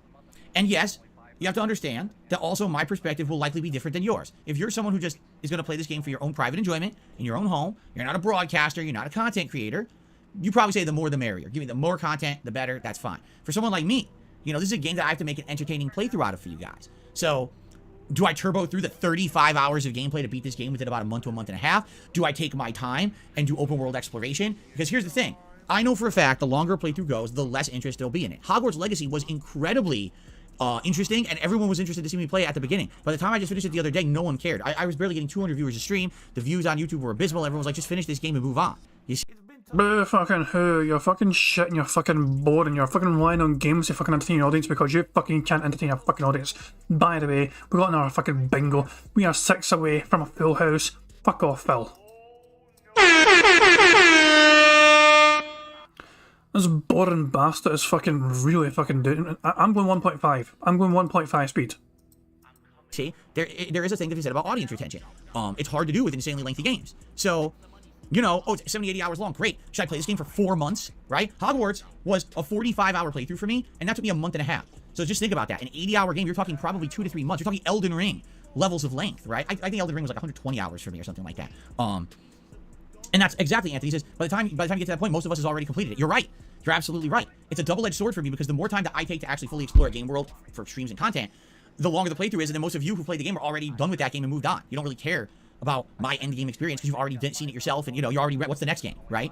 So yeah, man, it's challenging. It's definitely a different take for me too. I like content, but I want meaningful content. Give me side quests that are Witcher 3 level side quests, right? That are meaningful, that have storylines attached to them. You know, don't give me side quests that are so generic and grindy and boring and say, oh, it's 80 hours, but 40 hours of that is literally repetitive stuff that's not fun. Like, I hope not, you know.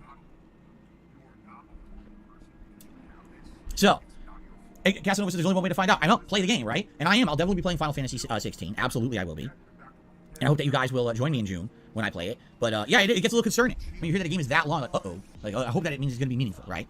Last piece of news. This one I'm actually surprised at. All right, so there's a new movie that came out this weekend. I don't know if you guys are aware. I haven't even heard anyone talk about it. Shazam! Fury of the Gods.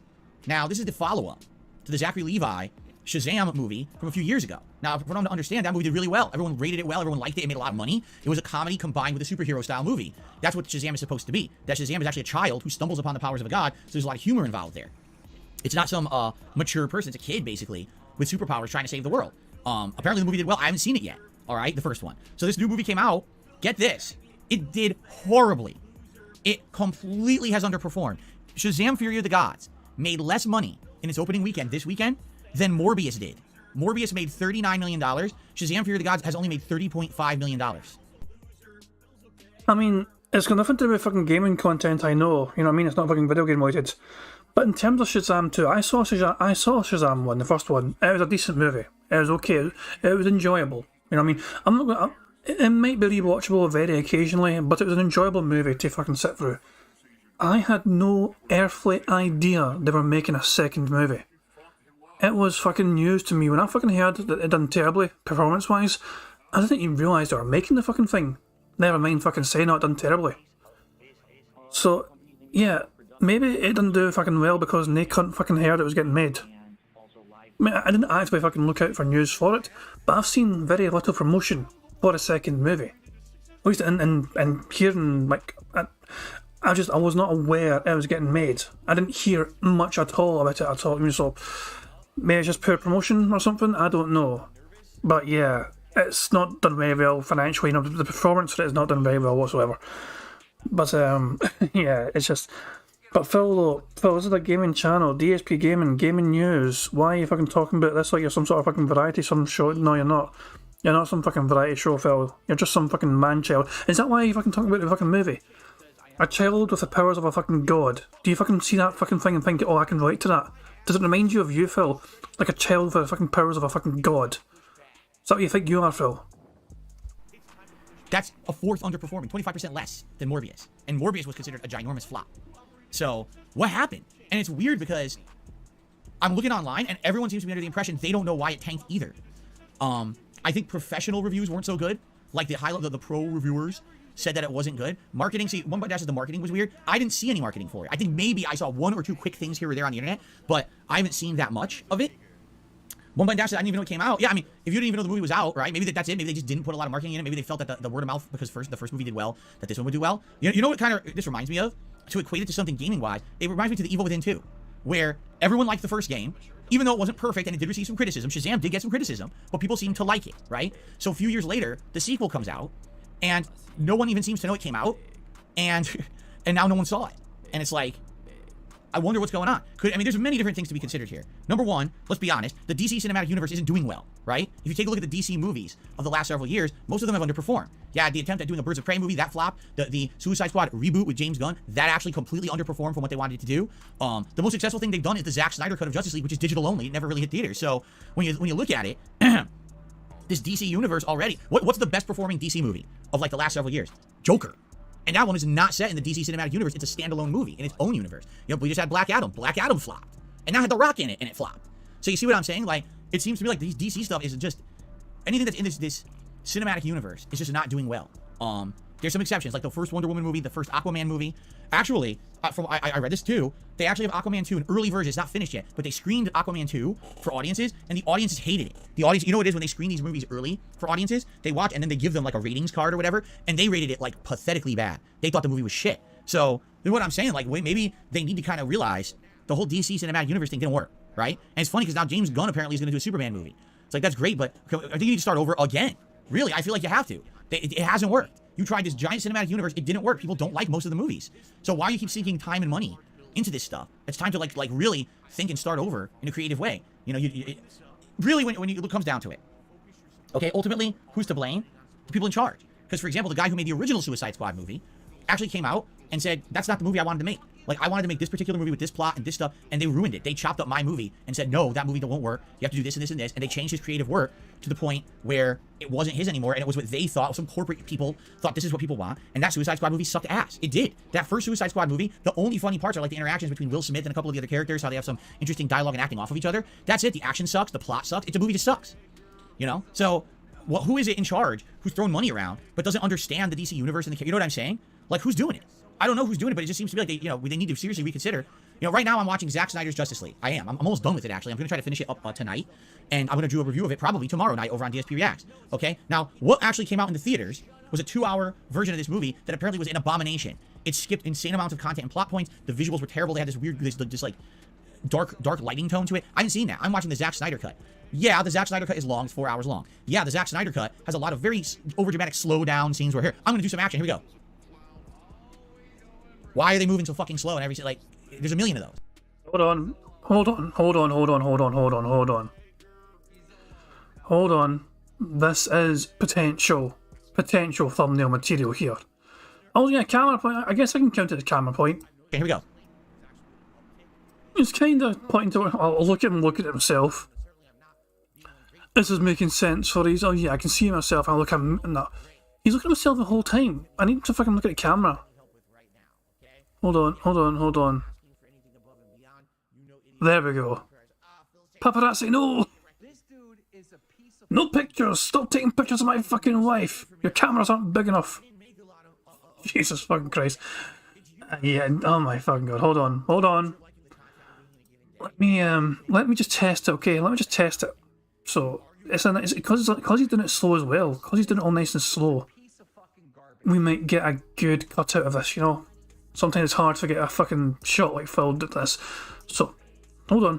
Bear with me, ladies and gentlemen. I'm sorry. I do derail sometimes, this kind of thing.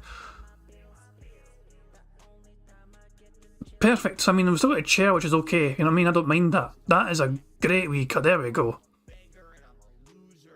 Jesus, man. Stroke face and no pictures, please. He's reaching for those fucking wallets. Yeah, hide your wallets. Fuck me, man. Why are they moving so fucking slow and everything? Like, there's a million of those. I don't know why. It's kind of a weird trope that they're using in this movie over and over and over. Some of the action looks cheesy, okay? Some of the acting is cheesy. For the most part, though, it's a fully enjoyable movie. I actually am really enjoying this movie, and I can't wait to see how it ends. There's a lot of criticisms I have for it, but at the same time, there's nothing wrong with Zack Snyder's Justice League. I feel like that would have been a great experience. You know what I'm saying? In the movies. But apparently that's not what they put out. They put out a turd. So maybe if the creative people who wanted to make art were allowed to make art instead of corporate interests crunching the art into this weird ball of crap that people didn't want, maybe these movies would have been more successful, right? But you look at this Shazam sequel, it's like, so what really went happen? I guess I got a question because I haven't seen the original Shazam. So here's my question to all of you. To those who've seen Shazam, and I have 400 people on the stream right now. To those who've seen the first Shazam movie, is it a fair assessment to say that it's meant to be a comedy in the veins of, say, Guardians of the Galaxy, the recent Thor movies? It's supposed to be not taken seriously, correct? Am I right in that assessment? Because that's the vibe that I've gotten. It's not a serious superhero movie. It's a lot of fun, silly stuff. Yes, Naysayer says it's a lot of comedy. I mean, I wouldn't say it's like fucking just like, you know, like, but the most recent Thor movie, that fucking Thor Love and Thunder thing, there's parts of that they got a whole lot wrong, I think. I think they could have done better with some of that parts of that movie. I like the comedy aspects, but I don't like, sometimes they go too far for it, you know. The parts with fucking Russell Crowe in it was fucking terrible. Like, they had a deleted scene with fucking, you know, Russell Crowe, which was far better than what they actually did in the movie. Sometimes they just cut off the fucking worst parts, you know what I mean? And it's just, yeah, but fucking, Shazam was okay, you know what I mean? And Phil's like, yeah, should I fucking pay attention to Shazam? Was it okay? Fuck off. Just get on with the fucking stream, Phil. Just play a fucking shitty game and complain about fucking money. Nah, Big Maddie says he says he did see it. Nah, Phil hasn't seen the first Shazam. He's not seen any Shazams, but he has seen the Justice League. He's watching Zack Snyder's Justice League right now. Alex first is meant to be a kids movie. Returnal says yes, more oriented for kids. Everyone's agreeing with me. Okay, I didn't want to misrepresent the movie because I haven't seen it. So that's great. But maybe what's happened is we're tired of that because Marvel has overdone it, right? If you take a look, Marvel now has done 2. They're about to do a 3rd Guardians of the Galaxy. They've now done 2 Thor movies that are like that. And they're interjecting that kind of humor into other projects as well. Maybe there's just too much of it. You know what I'm saying? Maybe it's time that we do need some more serious stuff. And so maybe it's a bad time for a Shazam sequel, right? Maybe that's really what it is people are tired of the comedy stuff. We want something that's more to be taken care of seriously, not a bunch of puns and cheesy jokes in the middle of something that's supposed to be like a serious life or death situation. You know, normally in the heat of combat, when at a moment's notice, you know, something could kill you, you don't start talking about, you know, what you know, pop culture. You know, usually I don't. You know, probably if I was in the streets fighting for my life, I wouldn't start talking about, you know, what was on The Masked Singer the night before, or, you know what I mean? Like, I wouldn't start making stupid Elon Musk jokes. I'd probably just fucking, like, try to survive. So maybe that's what it is. Maybe these need to be a little bit more serious moving forward, correct? I'm just saying. Hold on one second, because look at my camera's chopping up again. We're going to try something. There's something I did yesterday that worked. Let's try this. Ready? So if I do this, okay? And then if I'm just curious, if I do this, so now it's forcing the camera to re-render. Oh, yeah, look at that. It fixed it. Yep. If I change scenes, it fixes the issue. Look at that. It's still not perfect, but it's better than it was. I don't know what it is with the camera sometimes chopping up like that. That's weird. Anthony, apparently this is a 60-frame camera. I don't know why it doesn't record in 60 frames. My old webcam was as well, but it doesn't seem to do it. I don't know. I actually tell the camera to go like highest frame rate. Like if I look at properties, okay? And by the way, this camera's way better than my old one. I think we can all agree there, right? So I go to properties and I go to configure video, okay? There's a bunch of like lighting adjustments and things. So there's nothing there. But if I go to scrolling down here, it basically says things like video format, your color space, and it has first FPS, frames per second. I have it set to highest frames per second. I have it set absolute highest. And I don't know why it doesn't go higher than say 30. Maybe, but you saw it chopped up because I closed the settings. Maybe it only will do, you know, I've seen with some of these peripherals, they'll only do higher frames per second if you're using their proprietary software. So maybe that's what it is, and it doesn't use this is a Logitech camera. It doesn't use the Logitech software when we're running it through OBS. Maybe that's what it is. Maybe if I was using it with the Logitech software, I could go to 60, but it can only go 30, you know, through OBS. I don't know.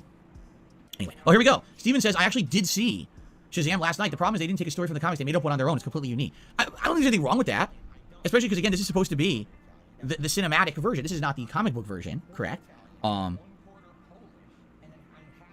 by the way, I apologize to... Let's see here. Is this someone saying that they've been banned? I'm going to see if I can unban them on the spot. They're not banned here. Hold on. Wow, I just saw myself. Pretty impressive. I saw myself looking down at my phone on my own stream on my phone. It's very entertaining. Okay, hold on. I'm going to try to unban someone on the fly here and see if it works.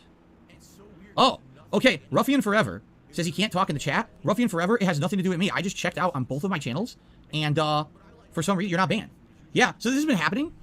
It's really weird. This has been happening to some people where they're saying they can't seem to chat in YouTube chat. And so then they send me the link to their channel, and I check, and they're not banned. I don't know what's causing it. And you know what's funny about that? That's happening to other streamers too. You know, Kat and I watch a few other streamers, and there was another streamer recently, just in the last week, they were playing a game, and one of their regulars says, man, why can't you see my messages? Like, I guess what they did, they super chatted, the super chat went through, but not the regular messages. And they're like, okay, let me check. Like, no, you're not banned. I don't know why you can't see your messages. This sucks. Same thing, like right here, Ruffian Forever. Oh, there you are. Ruffian Forever, you're there. Everyone can see you.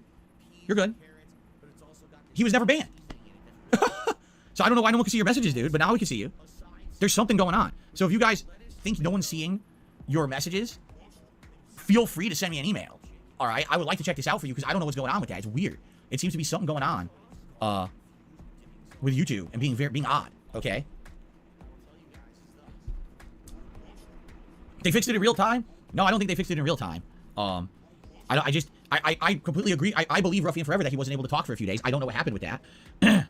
All right, anyway, getting back on topic because now we're getting derailed. Steven says, my point is they went from a story from the comics. If they went from a story from the comics, they would have an established story that's fleshed out instead of shooting for the hip and making up their own. I mean, maybe that's what it is. I don't know. But anyway, that's sad to see that, you know, Shazam, the first movie did so well, and the sequel has tanked. And now likely, let's be honest, with DC movies underperforming left, right, up, down, in every direction, that means probably it for Shazam, right? What are the chances of seeing Shazam again if the second movie did horribly, right? So, Alex, we shout out tips later. I'm actually about to start doing shout outs. Alex says he tipped and I didn't, did it come through? We're about to check that out right now, okay? No worries. Okay, so that's the news for today. Let's actually get to shout outs. We start off today with Showtime, who did a super chat. Says, Woe Long Day. Indeed, it is Woe Long Day Showtime. Thank you for the super chat. Purple Pickle. The super chat says, is this the Krusty Krab? Indeed, it is not. Captain DCW has re-upped his membership at the super supporter level for 22 months. Thank you, Captain DCW. I appreciate that. Dekaze did a super chat saying, I'm not a fan or a hater, but I find the interview disingenuous, holding onto a double standard simply not to catch flack from the haters.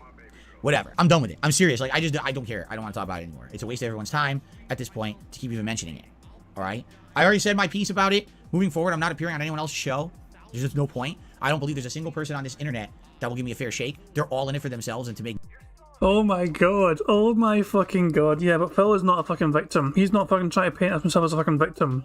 But the entire fucking internet is against him. Every single person to ever fucking exist on the internet is against him. They're all in it for themselves. This fuck. Oh my god, this fucking face. There's just no point. I don't believe there's a single person on this internet that will give me a fair shake. They're all in it for themselves and to make money. So I'm just done with it. I couldn't believe it, but now I see how things are, and I'm no longer going to be wasting time. I'm just gonna do my own stuff. I'm done trying to justify bullshit to people on the internet who don't even care for the answer. As long as they profit, they'll just say whatever they want. So I don't care anymore. Fucking hell, man. What a fucking bitch. What a fucking little bitch he is, man. Oh, for fuck's sake. I need to see that one more time. To DCW, I appreciate that. Dekaze did a super chat saying, I'm not a fan or a hater, but I find the interview disingenuous, holding onto a double standard simply not to catch flack from the haters. Whatever. I'm done with it. I'm serious. Like, I don't care. I don't want to talk about it anymore. It's a waste of everyone's time at this point to keep even mentioning it. All right? I already said my piece about it. Moving forward, I'm not appearing on anyone else's show. There's just no point. I don't believe there's a single person on this internet that will give me a fair shake. They're all in it for themselves and to make money. So I'm just done with it. I couldn't believe it, but now I see how things are, and I'm no longer going to be wasting time. I'm just going to do my own stuff. I'm done trying to justify bullshit to people on the internet who don't even care for the answer. As long as they profit, they'll just say whatever they want. So I don't care anymore. Okay. That is a clip right fucking there. Can't wait to see that on Aquatiel's channel later on, or Hate Armies or whatever. That is a fucking clip right fucking there. By God. The victim complex. Politically saying, wait, so the interview is pointless? To Phil Burnell, the interview is pointless because apparently side scrollers went into the interview with preconceived notions of Phil's innocence or guilt. Phil wanted them to go into the interview oblivious and ignorant. He did not want them to be persuaded or influenced by anyone. So Phil wanted to be able to fucking say whatever he wanted in that interview and not have them challenge it because he didn't want them knowing things. The fact that they fucking knew things, like when Phil tried to fucking say some shit and they kept him in line, Craig and especially Craig kept him in line when Phil tried to fucking derail or say things. Craig had facts, he was informed of it. He did not want that to happen. My schedule was not pinned on Twitter. Oh yeah? Did I forget to pin it? Let's check out. Oh, I'm like, where is it? Oh, it's on the other browser, the other window. I swear I pinned it. That does not mean that you're wrong. No, it's pinned. My schedule is pinned. On Sunday, there's only one stream. Yeah, it's pinned. Carlton, I don't know what you mean. It is definitely pinned. But I have not pinned it in the past, which is why I thought that maybe you were right. But no, it's pinned, according to what I can see. So, unless pinned posts aren't working right now. Who knows? Okay, so the latest super chatter would be Dekaze. Let's get you up on the leaderboard.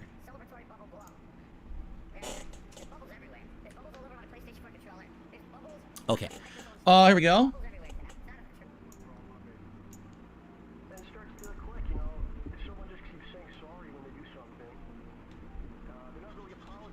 Yeah, that's definitely dead air. I fucking gave it time. I don't want to fucking give an easy dead air, but that's a lot of fucking dead air right fucking there. We are 5 away from a full house.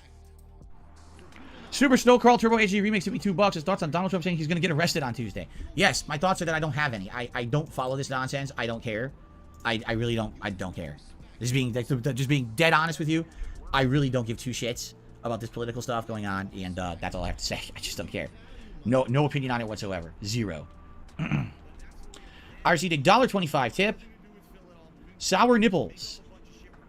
Says, I've been diagnosed with a herniated disc. Sometimes I get shooting pain. Sometimes I get pain in my leg. Do you get sciatica pain? My herniated disc was in my lower back, L4, L5 vertebrae. And oh my god, here we go. The deherniation story. We're getting a deherniation story, people. Sciatica pain. My herniated disc was in my lower back, L4, L5 vertebrae. And that is the disc that affects your lower back, your legs, and your groin area. Meaning, yes, your ability to use the restroom. So that was bad because the worse it got, you'd have problems, right? Lucky for me, it didn't get to the point where I lost control or anything like that, but that's been reported that if it gets that bad, you might actually lose your ability to control yourself. I mean, that's fucked up. Be incontinent for the rest of your life because of a back injury, okay? But what I ended up having was I was getting shooting pain up and down both legs, basically the sides of the leg, all the way down into the leg, the bottom of the leg, and then I would get numbness and tingling, so I would walk, I couldn't even feel my legs, okay? That's what I had. So I seriously, let me put it this way, okay? Let me put it this way. I'm not a doctor, all right? I'm not. I wish you the best. It was the worst, one of the worst times in my life when I was going through that constant pain and numbness and not knowing. But I will say this, that at least for me, it has gotten better through short term. I did therapy and injections and stretching my back out for about a year with a back stretcher that I bought. And then after that, essentially doing lifestyle changes, losing weight, okay, making it so that I didn't have to drive extreme distance because that will stress it out, not having to carry a ton of heavy stuff all the time, and just simple changes to your life that, you know, can build up your muscles in your back and make it better. And my life has been changed because it was awful, and now it's much better. All right, so don't feel like just because you might have this issue now that this is something that you're gonna have forever, or that's gonna, I mean, you'll always have effects from it. Like even today, even though I don't have a severely herniated disc anymore, I could move the wrong way and now I got pain for a day. I could have one day where I'm out and I have to lift a bunch of stuff. I come home and my back hurts for a couple of days. It's always gonna be like that, right? But please understand, it's not something that hopefully will be forever. For, you know, there is a light at the end of the tunnel. For me, I thought there was no light and I was getting really depressed, but you know, things are better now. And I think that they can be better if you can make those life adjustments, okay? I wish you the best. I'd like to remind everyone, if they're not aware of this old lore, in fact, maybe I can fucking find a video. Hold on. Fuck me, man. It's easier if I can find the video because Phil explains it himself, you know what I mean? But essentially Phil was going to, the original reason Phil was moving to Seattle from Connecticut was it so Leanna could move in with him, right? And nurse him back to health after an operation that he was going to say required. She couldn't move in with him in Connecticut, the place was too small for the two of them, but if he was going to get a surgery for his back, she would have to be there to fucking nurse him back to health, and so they fucking had to have a new place together. I'm trying to think, what should I have looked for then on here? Nurse, maybe?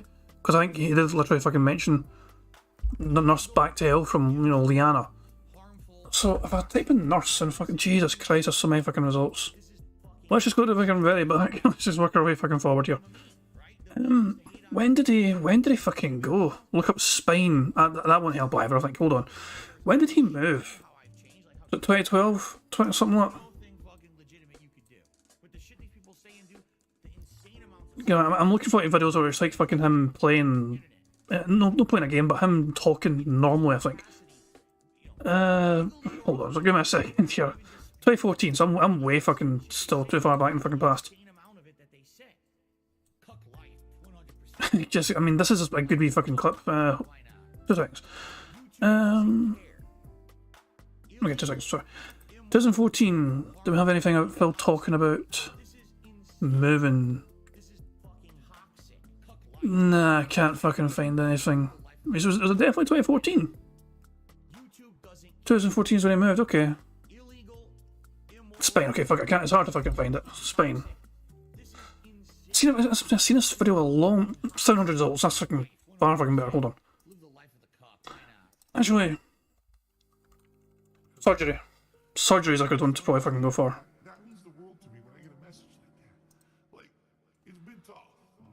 Right, hold on, bear with me. We're gonna fucking find it, we'll find it very soon.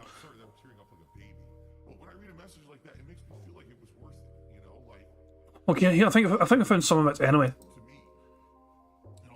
Consider having that surgery that you talked about, or if you reconsidered, what's the deal?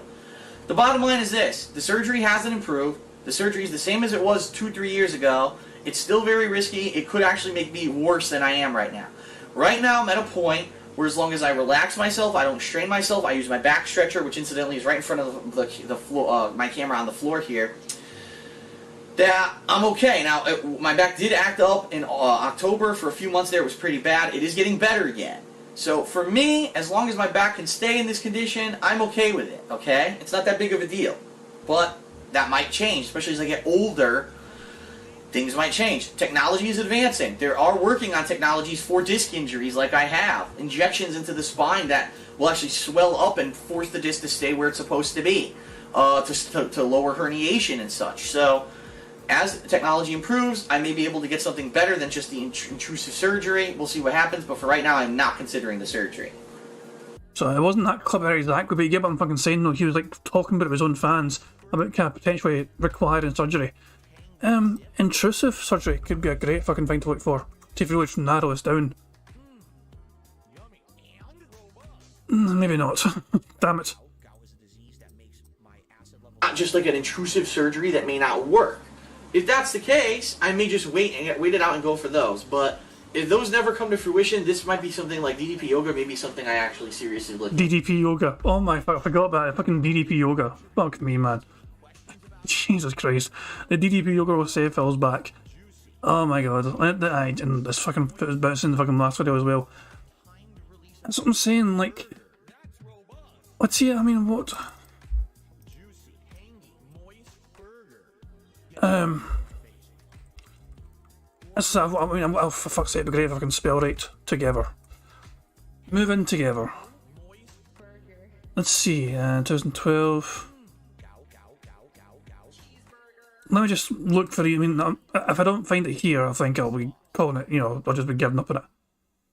But we'll try these for now. If we move in together, obviously we'll do stuff separately. My whole point of me moving out of this condo is that I can get a nice, maybe a bigger place with an office or a room that's dedicated to me recording, and I can do my stuff in there. And if she's going to continue to do recording on her channel, she can do recording somewhere else where we live. And sometimes we'll do co-op, we'll do stuff together. But no, this was a completely crazy freak circumstance where she was stuck here, and no, I'm not a fucking idiot. I'm not going to throw her out of my condo so I can do a solo gameplay on Assassin's Creed 3 and WWE 13. If you even for 1 second suggested that, you're a fucking idiot and you don't deserve to watch my content. That's the bottom line. If you're insulted by anything I'm saying, that's your fault, because you shouldn't have done stupid things and acted stupidly when these playthroughs are being uploaded. This is my completely honest feeling, okay? And don't take it the wrong way, because I am extremely grateful for the fact that people watch my videos and enjoy my videos and spread the word about my videos, and the fact that I am making my living off of YouTube. But if you think for 1 second that because I make my living off of YouTube that I'm going to become a slave to little bratish entitled people who are going to tell me what to do with my content and do it a certain way, and if I have to listen to you because if I don't, I'm making my living off of YouTube and I'll stop making money, do you think for a second that that's a consideration for me? Because it's not. I am true to myself. I do things because, number one, I do want to entertain, but number two, because I enjoy doing them. And if I have a situation that comes up like this, if you don't understand, and you don't say, okay, well, either I'm going to watch the playthrough with Pandalee commentary, or I'm going to abstain from this playthrough because I don't like her commentary, and instead you just become a complete asshole on the internet, fuck you. Seriously. Fuck you. You're a worthless piece of shit. And that's where that meme comes from, right at the end there. Right there at the fucking end. That's all I have to say about it. I finally got it off my chest. After saying nothing about it all week, I got it off my chest. Those are very sus hand gestures, by the way. You just fucking put a Nazi hat on them. That's very sus, those hand gestures. So I'm just saying, like... Say about it. I finally got it off my chest after saying nothing about it all... I mean, I'm just saying, like, that's just like, that looks like he's doing the salute, doesn't it? And that's a very unique thing to fucking do with just one particular arm. I got it off my chest, okay? Fuck me, okay, so that wasn't the clip I was thinking of, but that is a fucking classic all the same. So, that was 2012, this was June 2012, almost 10, almost 11 whole years ago. Hey, Kid Flim, how you doing, pal? If we ever were to say move in together or whatever. I made an entire rant about it. Alright, we're gonna do our own separate stuff. That's not gonna happen, but, you know... Okay, that's probably nothing. Once we do that, once we move in together, and now we've lived together for a while, and now then you would start thinking about things like marriage. You don't rush into shit, because when you rush it, that's when it goes sour. You fucking married Kat after a year she moved in. A year after Kat moved in, they were fucking married. So, this is... what? Wait a minute, I'm not wrong. Like a year afterwards, he married Kat. That was like a fucking speedrun of fucking Phil wanting to get married here. You rushed into it, you did it too early, now you're stuck in a position maybe you can't get out of, you're stuck in a position that maybe you weren't equipped for yet. Fuck me, man. Okay, that's not a right video either on this point. Well, don't worry, sweetie. When we move in together, whether it's next Christmas... Okay, fuck it. I can't find the video, sadly. I'm sure Phil talked before on his videos before about if he was going to get a surgery. Kat could not move in from there. The place is too small for the two of them to live together, which is why the thing, you know, they need a new home to move in together so she can look after him, because he was thinking about getting the back surgery. He was going to do it. However, P says I can't say anything about Ellen getting married quickly. I got married 2.5 months after my husband and I started dating. Fuck me, that's impressive. That's impressive as fuck. 2.5 months. I mean, was it organised? Was it fucking arranged? Or was it just a case of, like, you know what? This person's, you know, that's a decent dick. I'm going to marry this guy. I mean, that's a hell of a fast fucking marriage, in my opinion. But I mean, fair play to you. If you love each other and you fucking know, you know. So yeah, cool. That's to me. Zeta Zero says, "Ask the King, episode 36, September 5th, 2013, part 2, about 30. Oh my, Jesus Christ, Zeta Zero, that's fucking incredible details. Thank you very much, Zeta Zero. Let me hello. Shut the fuck up, Phil. Nobody asked your fucking stupid thoughts. I'm on the wrong channel. This is DSP Reacts. Balls. Hold on. Actually, no, is it meant to be on this one? Ask the King was usually on this channel, wasn't it? So actually it might be on this one after all.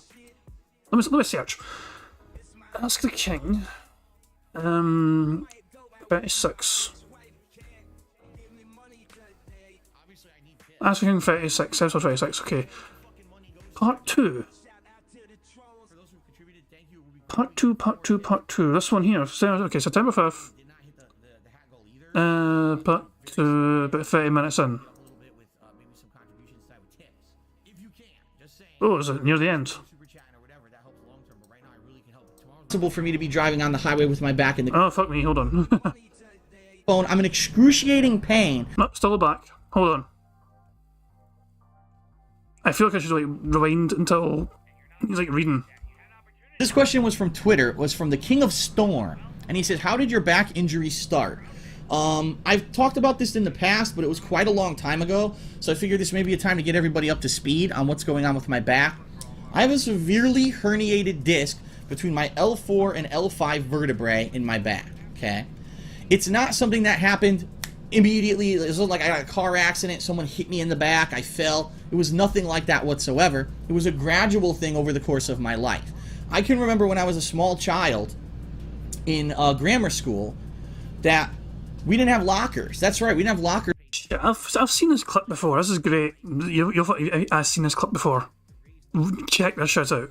In our grammar school, so we had nowhere to store our books. So for a full day's worth of books, we had to carry it on our backs all day long.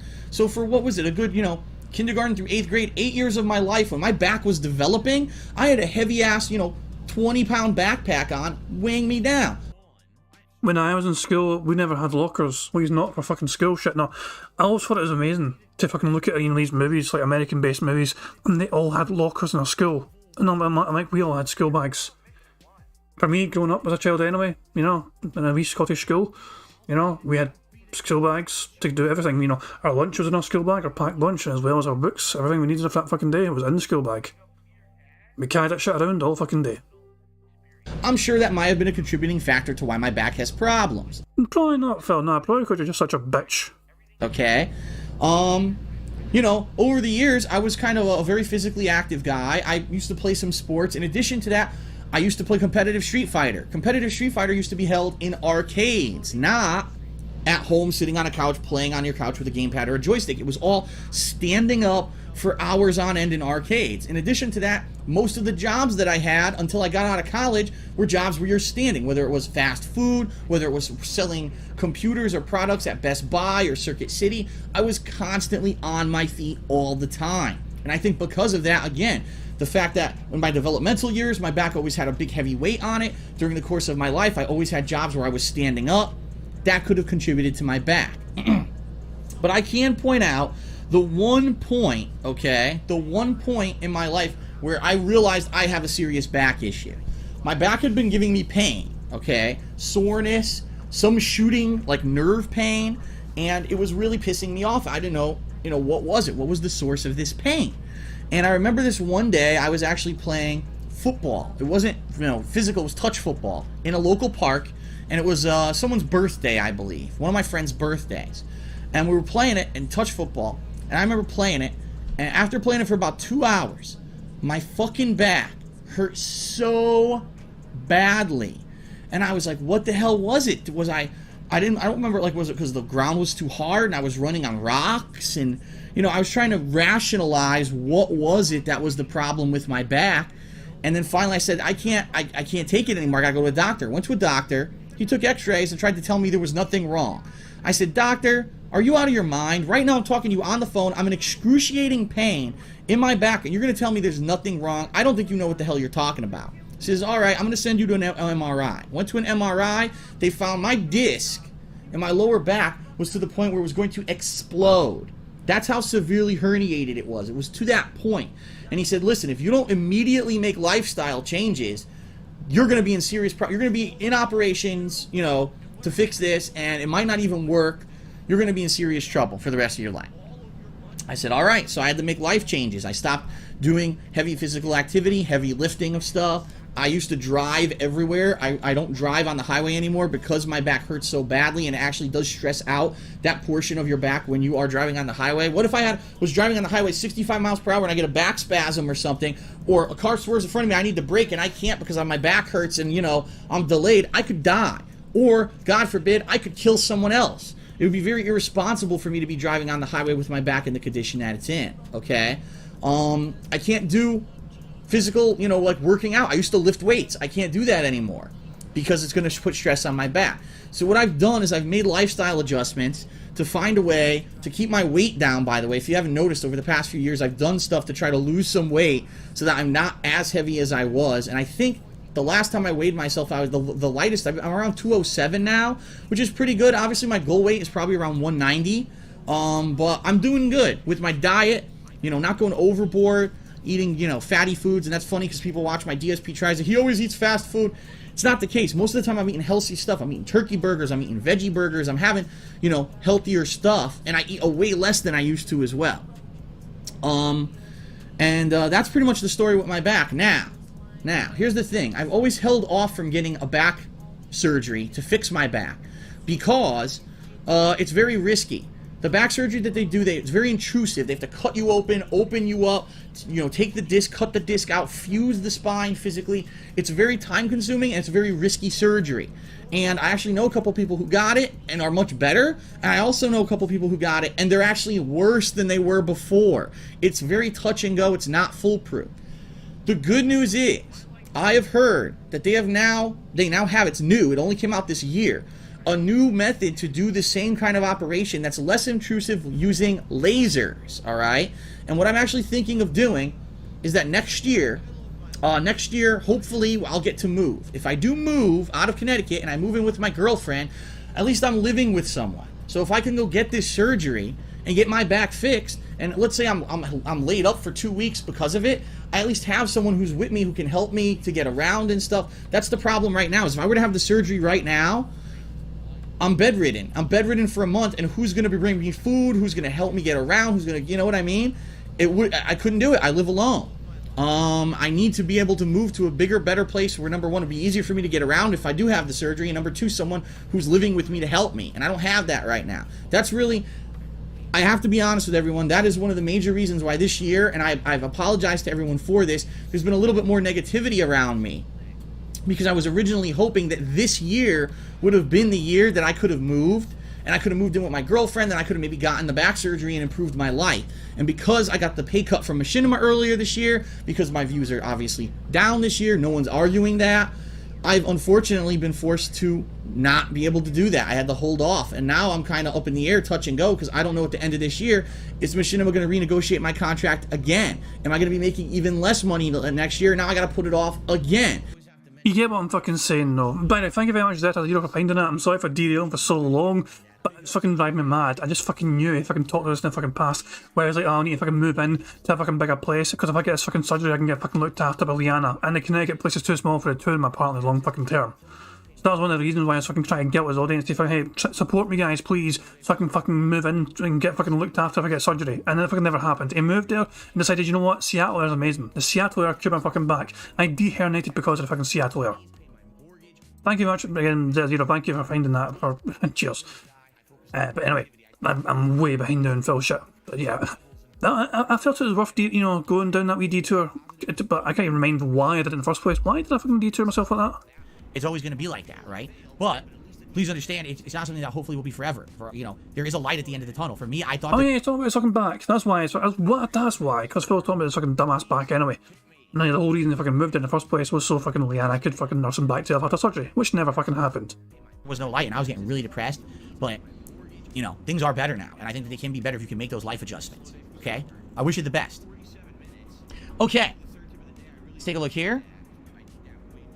I received $1 tip from an anonymous... Oh, no, it's Gamer Guy. Gamer Guy, what's going on? He says, Hogwarts Legacy's problem, they stopped incorporating new mechanics and spells and activities around the 20-hour mark. For the next 20 to 30 hours, you're just doing the same thing over and over, using spells, flying around the same locations. Right. And as I even said, there's a whole end game area of the game that you can't access it till the end of the game, like the last maybe third of the game.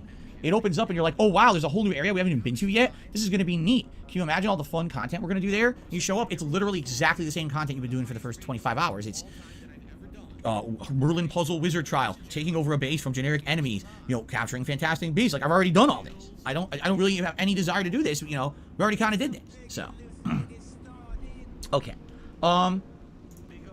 So thank you, Gamer Guy, for that. I actually agree with you. Continuing on, I got a $5.05 tip, and this one, well, they didn't put their name in it. Here, okay, this, I don't know if this is a first-time tipper or not. Just so everyone knows, if you're going to tip me and you want to get a shout-out by name, you have to put your name in the body of the tip.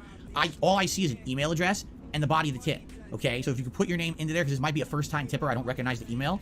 So this person says, it's a $5 tip, by the way, $5.05 tip. And they say, are you going to play Diablo 4? I think it's going to be really good for you. It's going to be the biggest game in June. I'm strongly considering it. It comes out the same week as Street Fighter 6, which is going to be a little tight and rough for me, okay? Because $5.05 tip. It's going to be a little rough for me. Here's why. I'm going to actually open up my schedule yet again now. Take a look at this. Add this to the leaderboard. Let me see here, okay? So we got Street Fighter 6 coming out June 2nd, and then Diablo 4 is June 6th. So here's why this might be a little tough, all right? As you guys know, first of all, I do now a whole other channel called DSP Reacts. Just alone, that takes one major stream away from us a week. When Street Fighter 6 comes out, June 2nd is a Friday, correct? Yes, it is. June 2nd is a Friday.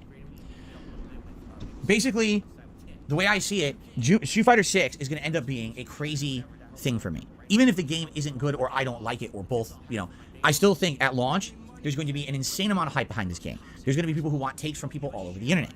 And even though I'm not an authority on fighting games or anything anymore, you know, back in the day maybe I was for older games, not anymore, I do feel my audience is going to be interested in my take on the game. Now, Street Fighter 6, if you don't know, maybe if you haven't been paying attention, hold on one second. Excuse me. If you don't know... Not or burp. Oh, maybe if you haven't been paying attention. Hold on one second. Or did I cough? I don't think it's either. I just cough and to clear his throat. Excuse me. If you don't know, this game is apparently going to have the most content of any Street Fighter game ever made. First of all, it's going to have a fully fledged story mode where you create your own fighter from scratch, and you go through this giant world circuit tour where you're traveling to areas, fighting enemies, and as you beat certain enemies and bosses, you're going to gain special moves that you can add into your move repertoire. So you're building your own fighter during the course of the campaign of the game, and apparently, it's, you know, they're saying it's going to be significant. It's not like, oh, this is a 2-hour mode. It's supposed to be a significant mode that's going to add a ton of single-player content that's never been present in Street Fighter before. In addition to that, this game is going to have tons of game modes and things, not only just competitive online play, but other modes as well. And of course, a wide cast of characters. I feel if this game actually lives up to what they're promising, it could be the best Street Fighter game ever. Even if I end up not being good at it competitively and never wanting to really play it seriously, just from the way they're describing it, it could end up being a really awesome experience that makes a ton of content. You know, I want to play that single player mode, but I also want to try all the new characters. I want to play them online. You know, that's an insane amount of investment of content. Now, I'm not saying that's all I'm going to play, but that comes out Friday. Saturday, we're probably doing DSP versus the internet. Then I'll probably be playing it Sunday, Monday. Then all of a sudden, Tuesday, there's Diablo. And Diablo is a very different kind of game. Let's be honest. Diablo, very much kind of grindy stuff. It's very repetitive. I'm not saying that's bad. I think the thing that Diablo of yesteryear, Diablo 1 and 2, I've said this, is one of the most addictive games I've ever played. That gameplay loop of, you know, dungeon crawling, killing a lot of enemies, leveling up, gear dropping of various rarities, putting that in, getting better abilities based on the gear and gear unlocks, which allows you to go further dungeon crawling, kill more enemies, get better loot drops. It's this looping gameplay. It's very addictive. It's very fun, all right? But the question is it fun for the gamer, or is it fun for a viewing audience. I am not known for gaming of Diablo. I played one ever, Diablo 3. It was actually one of my worst performing playthroughs I ever did at the time that I played it as a new release. It actually massively underperformed. People criticized it and said, this just isn't what we're looking for your content. It's kind of boring watching you do this grindy style. Now here's the thing. Diablo 3 came out a very long time ago. It actually came out before I was even a live streamer. Okay? Maybe today, if I treated Diablo 4 as a no pressure, ongoing, chill playthrough, correct? Something that I did as a night stream, you know, and balanced with maybe other stuff, correct? And it was that kind of an atmosphere, then maybe it would work, right? Interactive, fun, chill gameplay with conversation while I'm grinding in these dungeons. As opposed to Diablo 3, when I played it, I was an offline content creator. There was no live stream. It was filmed with the camera. There was no one to talk to or interact with. It was literally me trying to commentate over this game and make it entertaining and not doing a very good job of it because there was nothing to really commentate on. You're grinding and killing generic enemies over and over, right? So maybe today it would work. So here's the thing. I'm not going to say, no, I refuse to play Diablo 4. I'm going to say, I know for a fact at that time my focus is going to be Street Fighter 6, especially it's that first week of Street Fighter 6. That's the hypest. Everyone's going to want to see me play with different various characters, messing around with them online, going through the story mode, seeing what this, you know, what it actually is. I'm going to be balancing all my content like that at that point anyway.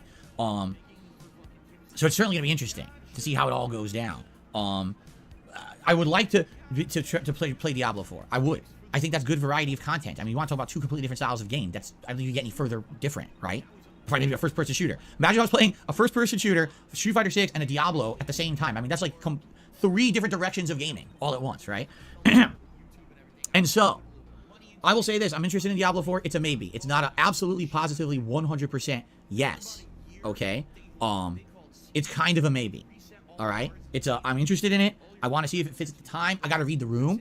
If 90% of my viewer base is saying, you're not even getting enough Street Fighter 6 in right now, then I'm probably not going to be taking streams away to play Diablo 4, you understand? So it really depends on what people want at that time. Maybe I'll play Street Fighter 6 the whole weekend of launch, and people will be burned out on it. It'll be perfect to start playing Diablo, you know? We'll find out. So it's a maybe. I'm interested. Let's play it by ear and see how it goes, but I am definitely interested.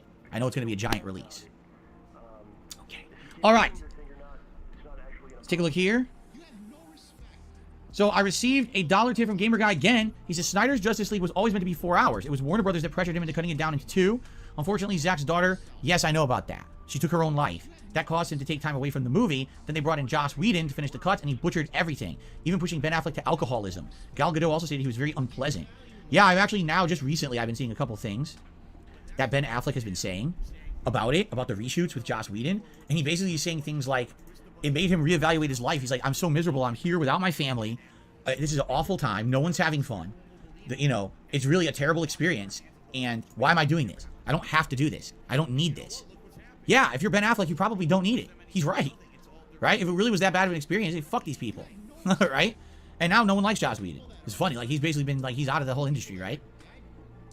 So, 14 days until... Hold on. Phil is happy at some... I mean, Joss Whedon does get a fucking lot of flack, and a lot of it's probably fucking justified, but Phil...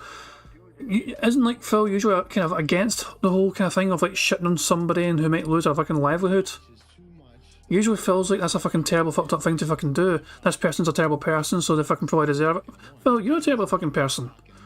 You don't fucking deserve any fucking success. You fucking get on the fucking platform run, but it is what it fucking is. You have deadheads that fucking sustain your fucking overly ambitious lifestyle. Your overly expensive lifestyle. So, yeah. But yeah, I think we can all agree, even DSP would probably say so as well, fuck Joss Whedon. But still though, yeah, it's weird for Phil to fucking try and fucking shit on someone that way when he's like usually fucking all about not doing that. But DSP changed in the last 5 minutes, exactly. Give me a second here, I want to see this tweet here, hold on. I'm kind of curious, Dark Angel Storm's got me curious, okay, so let me just check Twitter and see what he said to DSP. Holy fuck, I got 11 notifications, what the fuck's happening? Hold on, two seconds. Blah, blah, blah, blah, blah. Okay, cool, right, okay, so let me check. The Dark Angel Storm. Oh, fuck, okay, I see what you fucking did. I see what you fucking did, okay, so... Jesus Christ. Warning to everyone on YouTube, this guy, the call DSP, once again using his evil brainwashing power of threats to his denthead fans, pay pigs, to make them empty all their wallets into DSP PayPal accounts so he can just Spend it all on WWE champions. DSP forever in level 1. Fuck me, man. Quickly. Although not only that, of course, I think. There's only one response to that. If people want to do anything with the image, then they can just... Oops, wrong Twitter. This one. Oh, they're both the same fucking Twitter, you get what I mean. I've got 2 different Twitter tabs open right now. Do with it what you wish, ladies and gentlemen. You have the image right there, let it fucking go. But yeah, it's just... Fuck me, man. Phil. Never change, Phil, never fucking change. He's changed in the last fucking 5 seconds though. He's a different person than he was 5 seconds ago. Right, we're still 5 away from a full house. Is it 6 away, 5 away? 5 away from a full house. Spring, is it really? What was that? I just joined it, just told him myself. These people. Right? And now no one likes Joss Whedon. It's funny, like he's basically been, like he's out of the whole industry, right? So, 14 days until spring, is it really? The good news is it's very cloudy outside today. So it's not going to be ultra warm in here. The past few days have been ultra warm, with our temperatures have been unseasonably warm. It's only March and we're getting like 65, almost 70 degree weather, which is considered, you know, pretty darn hot by the standards of the temperatures that we usually get around here. But according to this, today's the last day in the 60s, and after this we go to the 50s, then down to the 40s and rain. So I guess if I just hang in there, we'll be all right. But yeah, spring is right around the corner. It's true. Jade says, can Godzilla 2014 and 2019 movie reviews? Those are on HBO, right? When you say Godzilla 2019, which one is that? There was another one? There was Godzilla, then there was Godzilla vs. Kong. There was another one in between? I didn't even know that. I literally didn't even know there was another one. Maybe I will watch some of the Godzillas eventually. I saw Godzilla 2014 in theaters. Alright? So I gave my opinions a decade ago on that one. But I haven't seen any of the other ones after that. Looks like another tip. A $2 tip from Lady Charisma. I was glad you enjoyed Food Wars video during DSP versus the Internet. I actually really liked that video. You say you want to see more. They have 2 more McDonald's, one US versus Japan and one US versus India. Which one would you like to see more? Oh, you know, those both sound good, honestly. I would be very fascinated by either one. And actually it was funny, because after DSP versus the Internet yesterday, we watched that. My wife actually told me after the fact, yeah, that I guess they not only do McDonald's, they do other things too, like other chains of fast food. I guess Burger King and other things. I would love any of those. That is very interesting to me, to see the differences in food and stuff between countries that's supposed to be equivalent, but they change the lineups and everything. That's good content to me. That's entertaining. So just keep sending those my way. That was good stuff. Bobo Boned has just asked, will there be a fantasy rumble on your birthday? If so, would it be 2K22 or 2K23? You know, it's an interesting question. Would you guys be interested in seeing me do a fantasy Royal Rumble style match on my birthday? As you guys know, I did not buy WWE 2K23, and there's good reason. After I felt like I got burned last year buying it. I didn't even buy it at release last year. I waited, and even buying it then I felt burned, because the promise was that they had redesigned My Rise mode, which is supposed to be the campaign mode. You know, you make your own wrestler and everything. From the ground up, it was redesigned. It was going to be great. And also, that there was all these new showcase modes that were amazing. First thing I tried to do is play the showcase mode, get shut down. My whole stream gets shut down on YouTube. Oh, copyright content. I even had it on streamer mode. That's supposed to be streamer friendly. Still get shut down. Copyright content. Well, can't play the whole story mode. I guess we're going to try My Rise. So we tried My Rise career mode. It was popular for like 2 streams, and then no one cared after that. It got boring. It got grindy. It literally fell into the same problem that every single career mode has always had in the WWE games. Literally, they didn't learn from their mistakes. It's the same shit. And I ended up playing it probably, what, 20-some hours? I'm trying to remember actually how long I played it. Here.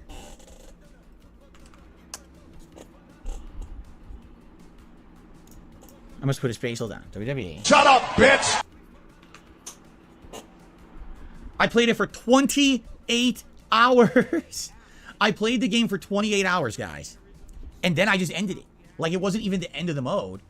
I just called it the crazy finale. You know, thanks for a good run. Because I got so bored of it, you know, that I just had no desire to keep doing it. And you guys had lost interest, you know. You absolutely positively told me you were very, very bored with where the game had gone. I mean, I'm looking at the playthrough now, you know, a year later. Yeah, it didn't do that well. People just weren't that interested in it. I'm not shocked that you guys weren't that interested in it, honestly. You know, it was boring. So, do I really want to buy WWE 2K23, right? And you know, that's $70, by the way. It's $70. And say, well, I'm not going to do the story mode. I can't do it. It's going to end up having clips and stuff. That's going to get shut down on YouTube. The My Rise mode is boring. Maybe we do it like 2-3 streams, get bored, right? Just buy it just for the Sims. I don't know. Like, I would love maybe to do a new Sim for you guys on my birthday. I'm just not convinced that it's worth dropping $70 for it. Especially because the game came out, what, last week? I believe. And typically it'll take a couple months for at least the first good slew of created content to be added. I've never said, like right now, if I were to buy it for $70, let's say today I was going to do a fantasy match. There may not even be anything good in there to use yet for a fantasy match. So I might spend $70 and then try to put together a fantasy rumble, and I can't even get anyone good for it. And it's kind of a subpar rumble, and it takes a few months to actually get good stuff going again, you see? I know we haven't done one in a while, right? When was the last one we did? Like last month? Was it the Super Bowl? It was the Super Bowl. That's right. So it was over a month ago that we did the Super Bowl event, right? So Carlton Jr. says, just do some Sims on 2K22 for now. Do you think that we should do that? I'm totally okay doing a Sim Row Rumble match on my birthday event in 2K22, if that's what you guys want. And then maybe what we'll do later in the year, I'll buy 2K23, maybe when the price drops, because since I'm only going to be using it for Sims, I'm totally okay with getting it later in the year, you know, when we get to that point, okay? Hero, I'm sorry, he says, my Rise is good now. Yeah, I heard that last year, too. You know, I literally heard that last year, too, and, you know, same deal. Jay says, it was Godzilla King of the Monsters was the 2019 movie. See, I didn't even know it existed. Seriously. I didn't even know. I thought it was the same movie. I thought King of the Monsters and Kong versus Godzilla, or Godzilla versus Kong was the same movie, and it's not, right? So, yeah, Carlton Drew says it was 2014 Godzilla, then Kong Skull Island, which is its own movie, then Godzilla King of the Monsters, and then Godzilla versus Kong. Wow, I didn't even know that. Purple Pickle, thanks for the super chat, but never say that disgusting statement ever again. He's talking about Pro Jared. I think you can figure out probably what he's talking about. So no, we're not talking about that ever. Never say that ever again in my chat. It's completely unacceptable. We accidentally saw enough of it during the React last month. We don't need to see more of that. Okay? Oh, really? Carlton Jr. says it's officially being called the Monsterverse. Wow, I didn't even know that.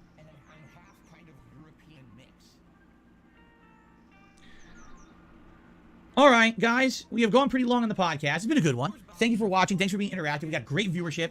I hope you guys won't go anywhere because we're about to jump into Wolong. If you're here to see rage and stress, you're about to see it. This game is very rage-inducing, very stressful. Last time around, we had ended just beating a boss, so we do need to do a little bit of like leveling of equipment and everything. But once we get back in, I know it's going to be very stressful and, you know, pretty crazy, okay?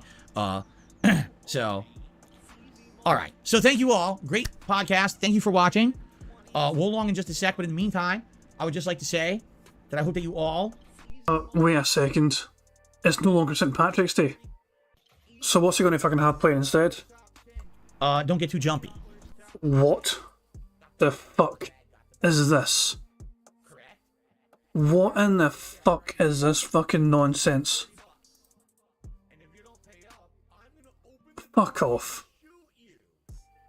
No, I didn't really see this yesterday, keep in mind. I didn't really pay much attention to DSP. I was on Decepticon stream at some point and seen some of that, but I didn't see much of the podcast at all. So, what in... oh my fucking god. Is there music? Yes, of course there's fucking music. It's the same goddamn fucking music. Such a lazy bastard. Such a lazy fucking bastard. Jesus Christ.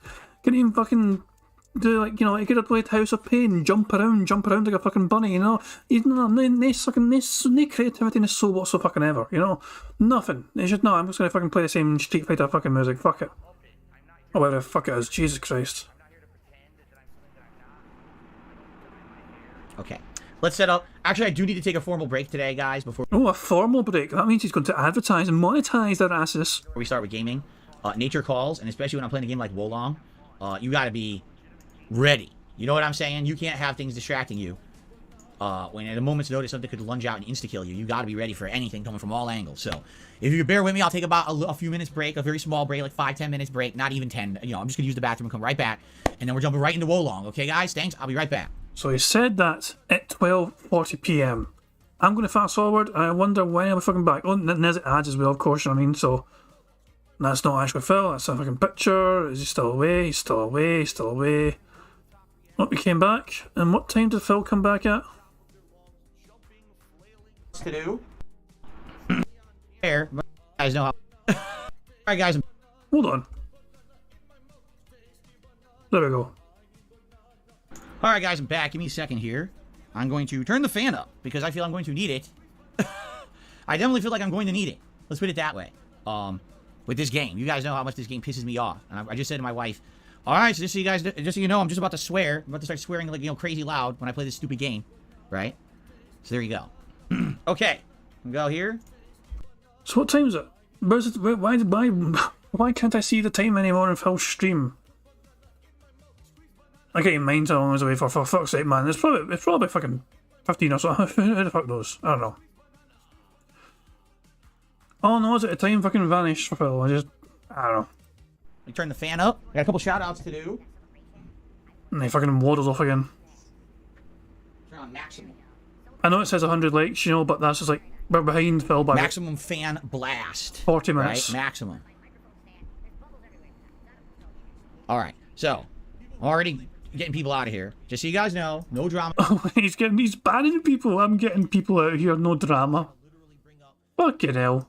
Today, this is all about gameplay. This is all about Wolong and me trying to beat this game. Many things to say here before we start. Alright, as you know, I don't like Wolong. I've said this repeatedly over the course of me playing it, but you guys insist that I keep playing it. And as of right now... You insist on getting tips. You insist on getting paid to fucking play it. This is a pay-to-play game. This is like pay-per-view, essentially. But for a future stream, it's pay-per-fucking-view. Let's be real here. My playthrough of Wolong is 19 hours long in climbing, okay? Because you want me to keep toughing through it, alright? Thank you to those who have showed up, watched, engaged, and supported the Wolong streams, alright? I really appreciate that. Despite the fact I don't like the game, I'm toughing through it for you guys because you want me to. And since you are supporting and allowing me to continue to do it, I'll keep doing it. But I do need that buy-in, especially because today is a string of days now we're going to be playing it. Today, tomorrow, you know, Tuesday, maybe even Wednesday, trying to complete the game.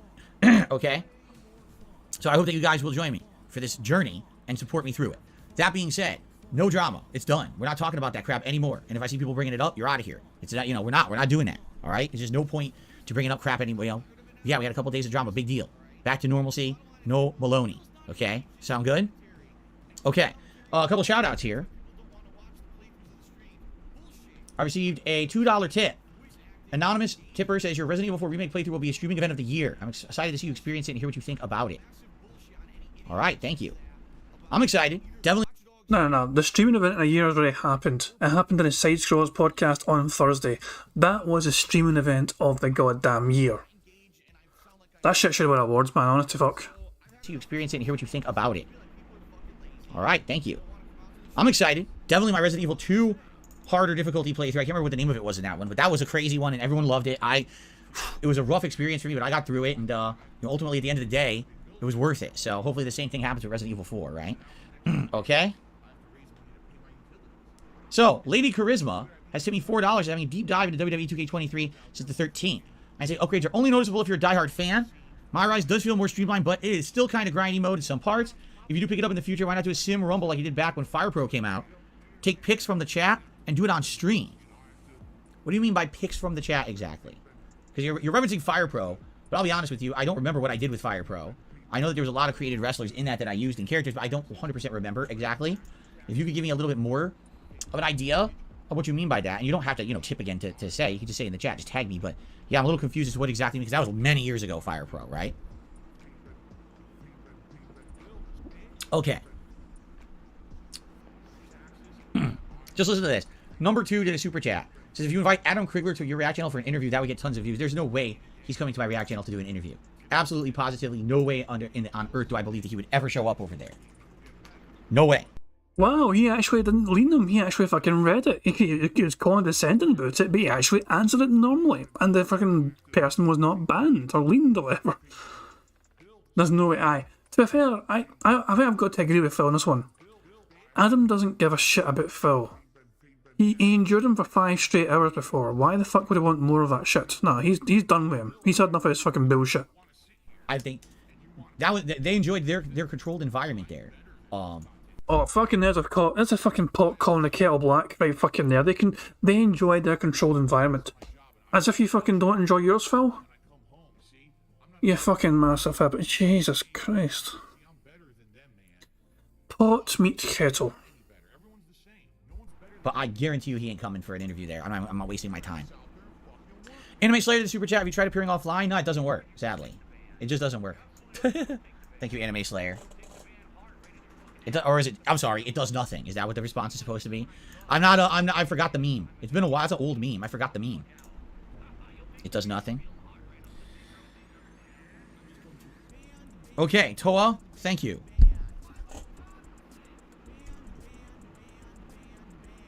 Toa Idar tagged me in the chat, said I'm actually listening with no audio right now because I'm working, but I wanted to say remember to respect fire and metal into earth wood. Right, because people are basically saying, I don't need fire and metal if I'm not using it. Respec it. Okay, I'll have to see if I can. What does support mean? You must be a newcomer. It means every level of support possible. Number 1, actually showing up and watching. Number 2, liking the stream if you're enjoying it. Number 3, engaging and talking with me and helping me with the game if you can. Number 4, possibly doing any kind of support, whether it may be becoming a member of the channel. Any kind of support, money. What does support mean? Money, money. Yeah. Money, money. Money, money. Yeah. That's what it fucking means, you fucking moron. Now fucking hurry up and give them more money. Memberships to other community, super chat, super stickers, tips, all that's considered support. And collectively, all that together makes a successful stream. And that's the buy-in that I need for this game, because I really don't like it. It's not like I'm getting anything out of playing it. I really aren't. I'm just not. I don't like it at all. So, you know, that's why I'm continuing to play, because you guys have wanted me to keep it rolling. Okay. Here we go. Here we go. Exactly. Literally just being here for the stream is support. Like, for example, there's some streams when I'm playing a game, and sadly the people are just, like, completely disengaged from what's going on in the game. Like, I hate that. That's the worst feeling when you're a streamer, and you're playing a game, and you're like, okay, we're making progress, this is great, and you turn your chat, and literally, no one is paying attention to the... Bitch, you've fallen asleep twice now playing like a dragon Ishin. You're not paying attention to your own goddamn playthroughs, and you're the one playing the game. I can understand the audience sometimes falling asleep during a fucking playthrough, but it's rare for a fucking streamer to fall asleep during playing the fucking game. The game, to you, everyone's talking about other topics and stuff. You're like, that's awful. Because obviously people came to your stream to see you play a game. You want them engaged in it. And what went wrong there? Is it the game's gameplay loop? Is it you? Like, what is it? That's one of the worst things for a streamer, in my opinion. So, okay. Appearing offline does not stop it. So stop giving advice you know nothing about. That's the full meaning. Okay. Swaggin says, respecking is easy. Talk to the guy indoors near the flag. Over there. And boom, you can change your stats. Okay. Lady Christmas says, what I meant to say in that wait. Like some in that chat would want, let's say, MJF from AEW. You would download them. Someone would want, let's say, Ryu. You could download them and have a mix of everyone picked by chat. Okay, I understand that. At the same time, I do feel like maybe that wouldn't work as well. And the reason I say that is, then you're spoiling. I think one of the appeals of the fantasy battle royales is that you never know what's coming. You don't know who's coming out to fight. And if you already know everyone, because everyone picked them, you know, live, you spoil the element of fun surprise, right? At least I feel that way. I don't know about everybody else. All right, you guys ready to resume? Here we go. Okay, everyone. And little bitch is now fucking recording gameplay for YouTube, so that is going to be the end of DSP Bingo. We were 5 away from a full house. We didn't get a turbo nose, we didn't get him pointing at the camera or pointing at a text on the screen, which we're going to fucking delete, by the way, because he doesn't do it anymore, it seems. And he never said admittedly or on demand either, so sadly we didn't get those things, which those things happen sometimes and sometimes doesn't, but it is what it is. And Reinhardt is saying, obviously we should all be banned for having a conversation instead of just talking to me. Why aren't you guys talking to me? Are you guys bored? Are you not entertained? I'm only fucking kidding, of course, you know what I mean? I don't fucking care. I mean, it's like, as long as people are having fun in their own way, that's the main thing. But yeah, guys, that is going to be the end of DSP Bingo, because, you know, Phil's now recording for YouTube and who the fuck cares. Let me refresh it and see how Phil's doing. 43 buckaroos, including 1 Minute Man, coming along with a $20 fucking tip. Big fucking deal. Not one single new fucking member. Fucking lol. Get fucked, Phil. Thumbnail for fucking for tomorrow's bingo, it'll be either stroke face or don't take pictures. Stroke face or don't take pictures. I don't know. I'll probably do both at some point, you know what I mean? But I don't know what will be the first, it'll be either or. But yeah, I'm going to tap out, guys. Thank you very much for being here. Thank you for enduring my rambling, ranting, and detours down fucking random fucking tangents, like fucking like discovering some back lore fucking stuff. And yeah, it's just, you know, fucking Twitter's been going mental for me fucking lately, man. I need to stop fucking saying clickable things. What the fuck, fat boy? No, Kid Flim. Kid Flim. No, Kid Flim. No. No. I don't know if I'm able to stream that. I don't know if I'm able to stream that, for God's sake. Kid Flim, what have you made? Let's just scroll past Kid Flim's creative creations. I've seen it before, but he sent it to me privately, and I thought that's quite horrifying. I never thought I'd see it on a public Twitter. But lo and behold, he has unleashed it on the world, and now, yeah. I'm going to just close Twitter now because it's dangerous. Thank you, Kid Fun. He was in the chat earlier on. I'm not sure if he's still here, but I am horrified, and so is the chat. Yeah. Okay, guys. I'm going to peace out, guys. Guys, I'll be back tomorrow. That's how we're going to end it. That's how we're going to end things. Because that fucking horrible fucking visual image that Kid Fun has inflicted upon us. He's a talented bastard, man, but that shit was horrifying. It's no Halloween yet. Fuck me. Anyway, no. Thank you very much, guys, for being here. I do appreciate it. I hope you all enjoyed yourselves. Hope you all had a good time. I'm sorry for the horrible thing you saw at the end, but it's Kid Fun's fault. Nothing I could do. Bugged visual mechanics. But yeah. Guys, I'll be back tomorrow with some more DSP Bingo. I do hope you enjoy the rest of your weekend, how you wish to spend it. I'll be back tomorrow, as I said. I'm going to end things how I always end things, by playing Notorious PIG contributions made by the excellently talented Pixar Animation. So yeah, until tomorrow, have a good one, guys. Catch you all later. Peace out. On September 14th, a pre-authorized payment of $16.51 from PayPal.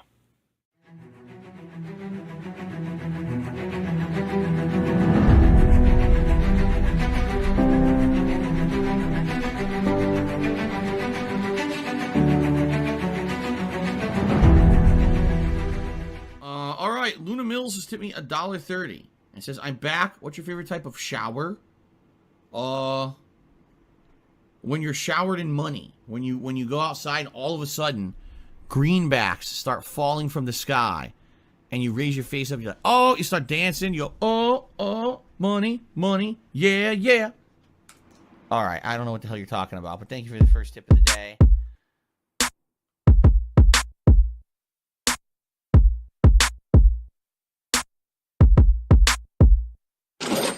Money, money, yeah, yeah. Money, money, oh, money, money, yeah, yeah. Money, money, money, money, yeah, yeah. Money, money, oh, money, money, yeah, yeah. These contributions are mandatory. Money, money, yeah, yeah. Money, money, oh, money, money, yeah, yeah. Money, money, money, money, yeah, yeah. Money, money, oh, money, money, yeah, yeah. These contributions are mandatory.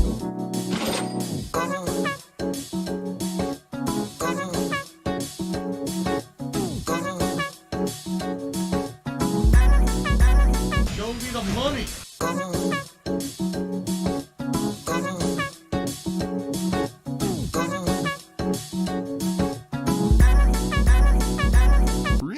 Money, money, yeah, yeah. Money, money, oh, money, money, yeah, yeah. Money, money, money, money, yeah, yeah. Money, money, oh, money, money, yeah, yeah. These contributions are mandatory. And it's gone. Just gone like that. In an instant. Fucking gone.